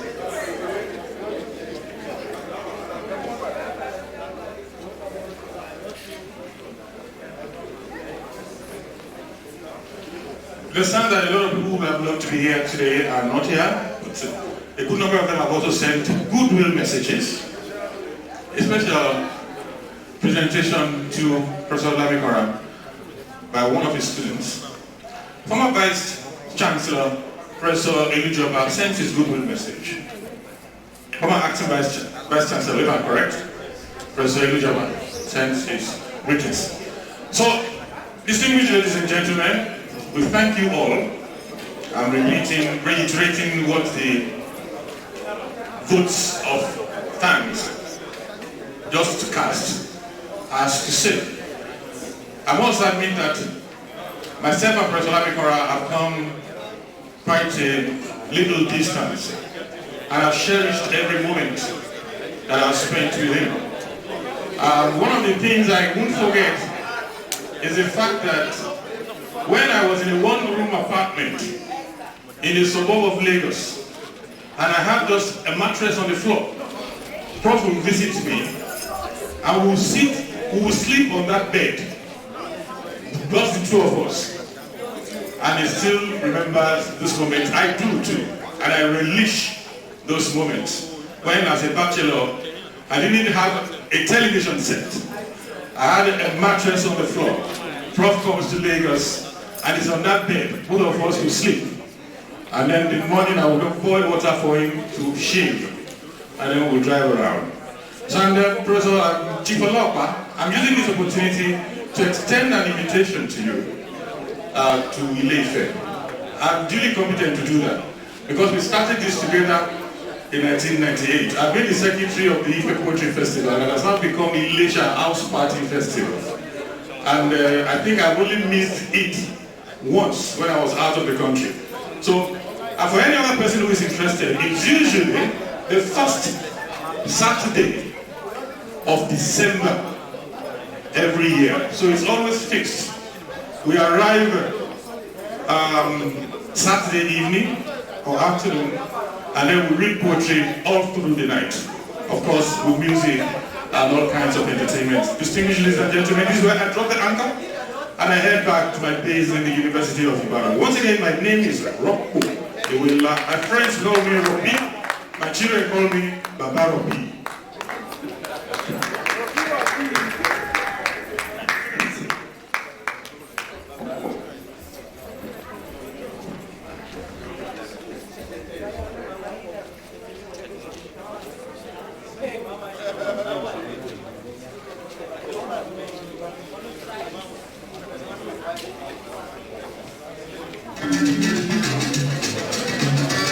Happy birthday to you.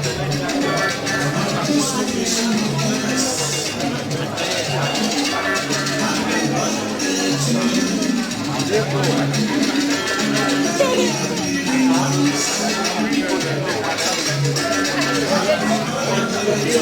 you.